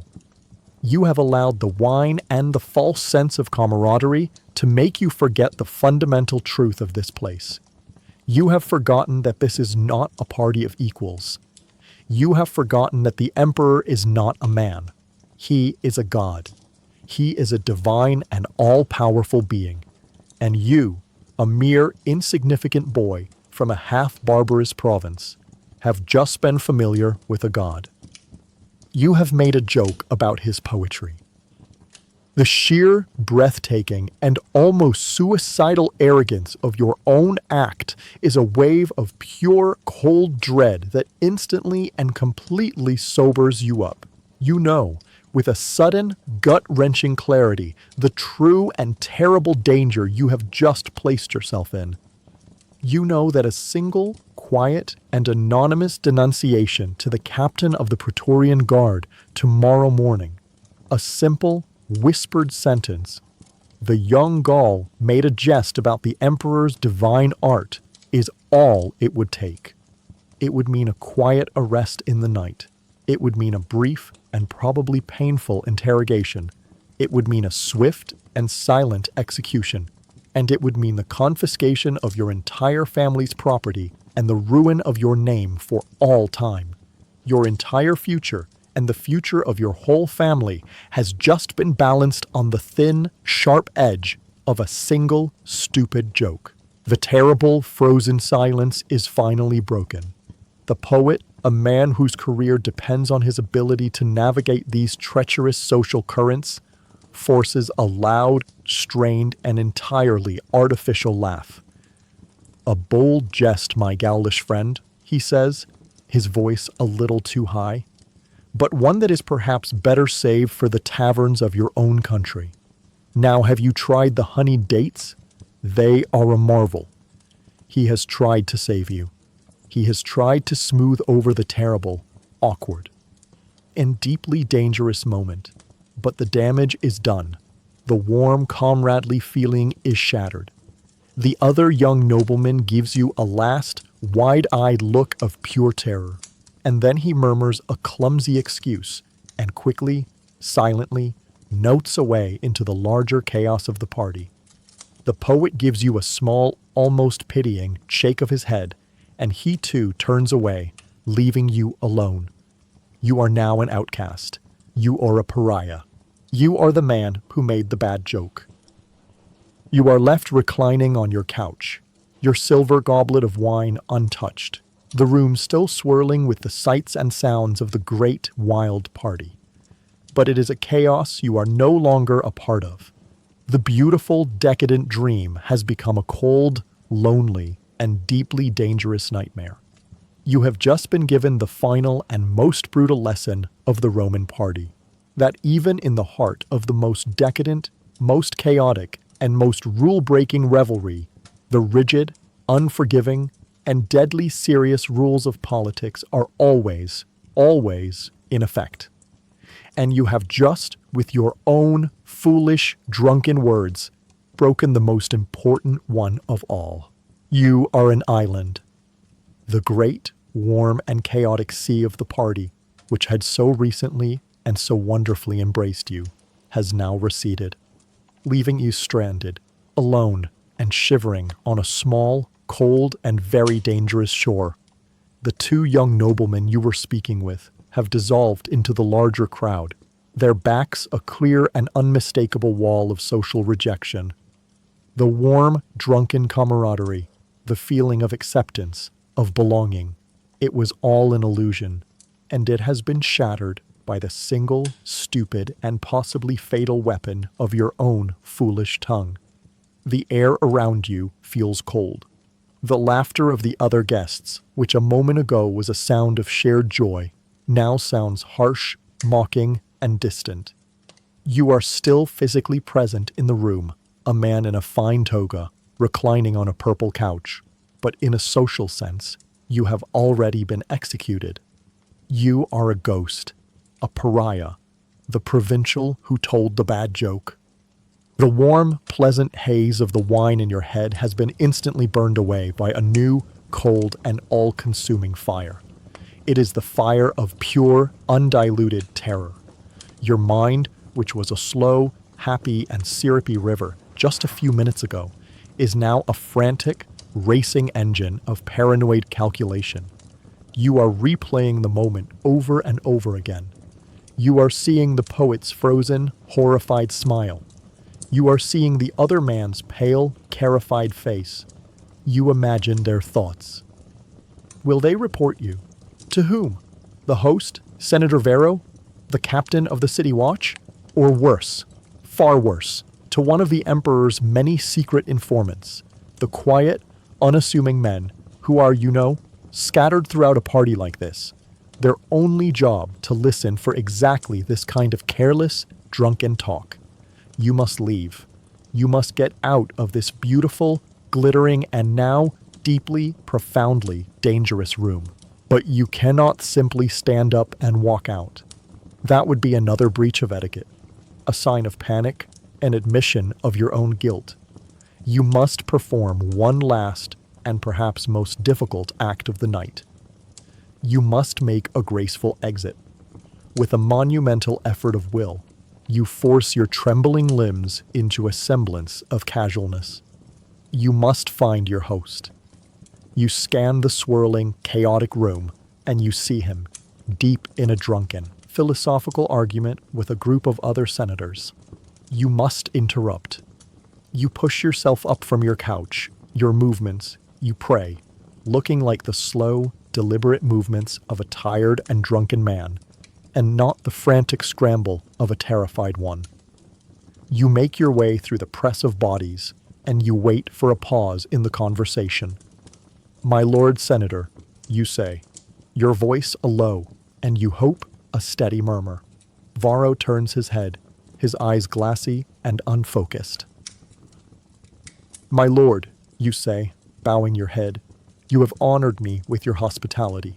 But I am a man of the provinces, and I fear your fine Roman wine is a spirit too powerful for my untutored constitution. I am unwell, and I must seek my bed. It is the oldest and the safest of all social excuses. The senator, too drunk and too engrossed in his own argument to care, simply gives a vague, dismissive wave of his hand. Go then, boy, he slurs, and learn to hold your drink. You have been dismissed. You have your freedom. You perform a final, formal bow, and you begin your retreat. You walk with a slow and deliberate pace that is a torment to your own screaming nerves, back through the great crowded atrium, and out, finally, into the cool, dark, and blessedly honest air of the night. Your rented litter and your slaves are waiting. Your own man, Verson, sees the look on your face, and he knows that something is wrong. You collapse onto the cushioned couch of the litter, a profound wave of relief washing over you as the linen curtains are drawn, plunging you into a dark, secret, and private world. You are hidden. You are safe, for now. The journey home is a long, swaying, and deeply miserable ordeal. The wine, which had been your warm and friendly companion just an hour ago, has now turned on you. It is a poison in your gut. Your head is a great, spinning, and aching weight, and your mind is a torture chamber. With every sway of the litter, you are consumed by a new wave of paranoia. That group of watchmen you just passed, were they looking for you? The sound of a horse's hoofs behind you, is it a messenger from the palace guard coming to arrest you? The city, which had seemed a place of magnificent wonder on your journey here, is now a dark, threatening, and deeply hostile labyrinth. Halfway home, you can bear it no longer. Stop! You command the litter bearers. You stumble out into a dark, filthy alleyway. And there, you are violently, wretchedly sick. The fine, expensive Falernian wine and the exotic, decadent food of the senator's feast, all coming back up in a hot, sour, and deeply undignified rush. It is the final, humiliating end to your glamorous evening. You finally arrive back at your own modest rented house. It is no longer a symbol of your provincial inadequacy. It is a fortress. It is a haven. Versin, your loyal slave, helps your trembling, stumbling body out of the litter. He does not ask what has happened. He does not need to. You collapse onto your own simple and blessedly familiar bed. Your fine, white, and now wine and vomit-stained toga, a ruined, heavy shroud around you. The magnificent, glittering, and intoxicating world of the Roman elite has revealed its true and terrible face. It is a world of unforgiving rules and of swift, deadly consequences. You have had your glimpse into the heart of Roman power, and all you are left with is a splitting headache, a sick and churning stomach, and the profound, cold, and all-consuming fear that you have just, with a single, stupid, and unforgivable joke, signed your own death warrant. You do not sleep. You collapse into a state of drunken, dreamless, and deeply unrestful oblivion on your bed. Your fine white toga still wrapped around you like a heavy woolen shroud. And then, after what feels like only a few brief moments of this merciful nothingness, you are awakened.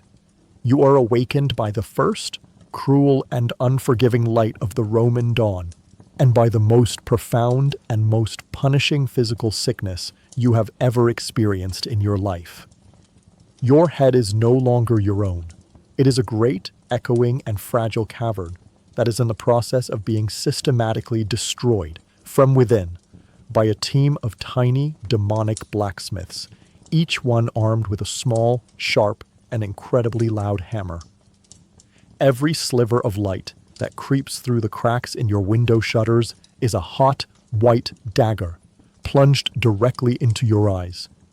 The simple, familiar sounds of the city waking up, the distant rumble of a cart, a cry of a street vendor, are a deafening, grinding roar that seems to shake the very foundations of your skull.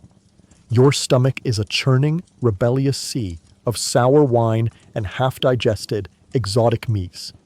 A profound and deeply unpleasant nausea is a constant, living presence. And your mouth is a dry, foul, and dusty desert, the ghost of 100 cups of sweet, honeyed Falernian wine, now a bitter, sticky, and deeply regrettable film on your tongue. This is the physical price of your night of Roman revelry. But it is nothing compared to the psychological price. As the fog of your hangover begins to clear, it is replaced by a single, sharp, and diamond-hard memory. A memory that is so clear, so vivid, and so utterly terrifying that it makes the pounding in your head seem like a gentle caress. The joke. A wave of pure, cold, and absolutely sober terror washes over you. A feeling so powerful it makes you physically sick. You stumble from your bed to the basin in the corner of your room, and you retch, bringing up the last, bitter, and sour remnants of the senator's magnificent feast. The party is over. The warm, drunken, and comradely illusion of the night has been burned away by the cold, hard, and unforgiving light of the morning. And you are left with the terrible, undeniable truth of your own actions. You, a nobody, a provincial, a clumsy, foolish boy from the backwoods of Gaul, have made a joke about the emperor, in a room full of his closest and most powerful allies. You begin the long, agonizing, and deeply paranoid process of waiting. You sit in your darkened room, your head in your hands, and you listen.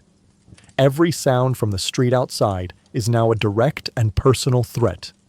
The heavy, rhythmic tramp of a passing patrol of the city watch is no longer a sound of order. It is the sound of the Praetorian Guard coming to arrest you. A sharp, official-sounding knock on your neighbor's door makes your heart seize in your chest, a frantic, trapped bird. You see the party now for what it truly was. It was not a celebration. It was a battlefield. It was a beautiful, glittering, and deeply treacherous swamp, filled with hidden dangers and sudden fatal drops.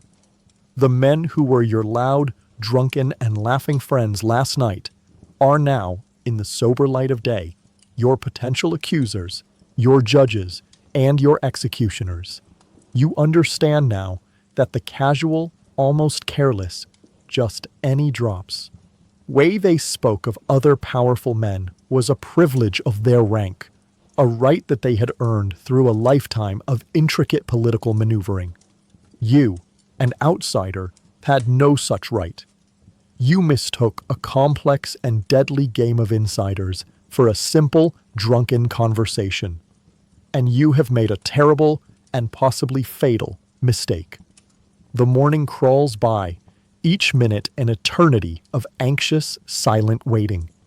Your slave Versin brings you bread and water, but you cannot eat. The very thought of food is a nauseating memory of your own folly. The hours pass, and no one comes. The sun reaches its zenith. The sounds of the city shift from the business of the morning to the slower rhythms of the afternoon. And still, no one comes. A new and even more confusing kind of uncertainty begins to settle in. Have you been spared? Was your joke so insignificant, so provincial, so utterly beneath the notice of these great men that it was simply forgotten in the drunken haze of the night? Was the poet's quick, clever intervention enough to smooth over your terrible, clumsy blunder? Or is this, too, part of the Roman game? Are they simply letting you wait? Are they letting you sweat, letting you suffer, letting you be consumed by your own private and deeply personal terror? A punishment that is, in its own way, as cruel and as effective as a swift execution. You do not know, and you realize that you will never know. You have survived the morning, but you will now, for the rest of your days, have to live with the cold, quiet, and ever-present fear that a record of your foolish words is sitting in a scroll somewhere, in a dusty archive, waiting for a moment of political upheaval to be brought back into the light. You have survived your first wild Roman party. You have seen the beautiful, brilliant, and deeply rotten heart of the great empire. You have been initiated, and as you sit in your quiet, lonely room, you are a changed man. You are older, you are wiser, and you are filled with a profound, healthy, and deeply respectful fear of the beautiful, terrible, and utterly unforgiving city that lies just outside your door. And so we leave you, a young man from the provinces, now a little less naive and a lot more terrified, forever marked by your one wild night in the heart of Rome. The Roman party was a perfect microcosm of the Roman Empire itself. It was a place of breathtaking beauty, of high art, of profound philosophy, and of brilliant, sophisticated engineering. And it was, at the same time, a place of almost unimaginable cruelty, of grotesque and unapologetic waste, of deep, cynical decadence, and of a political system so brutal and so paranoid that a single careless word could be a death sentence. The wildness of their parties was not in the simple hedonism of the food and the wine. It was in this violent, constant, and thrilling contradiction between the sophisticated surface and the brutal, deadly core. And now, as we leave this brilliant, beautiful, and deeply dangerous world behind, it is time to appreciate the simple safety of our own. A world where a bad joke might cost you a friend, but it will not cost you your life. It is time to rest, free from the fear of the political misstep and the profound, soul-crushing hangover of a Roman feast. Time to sleep,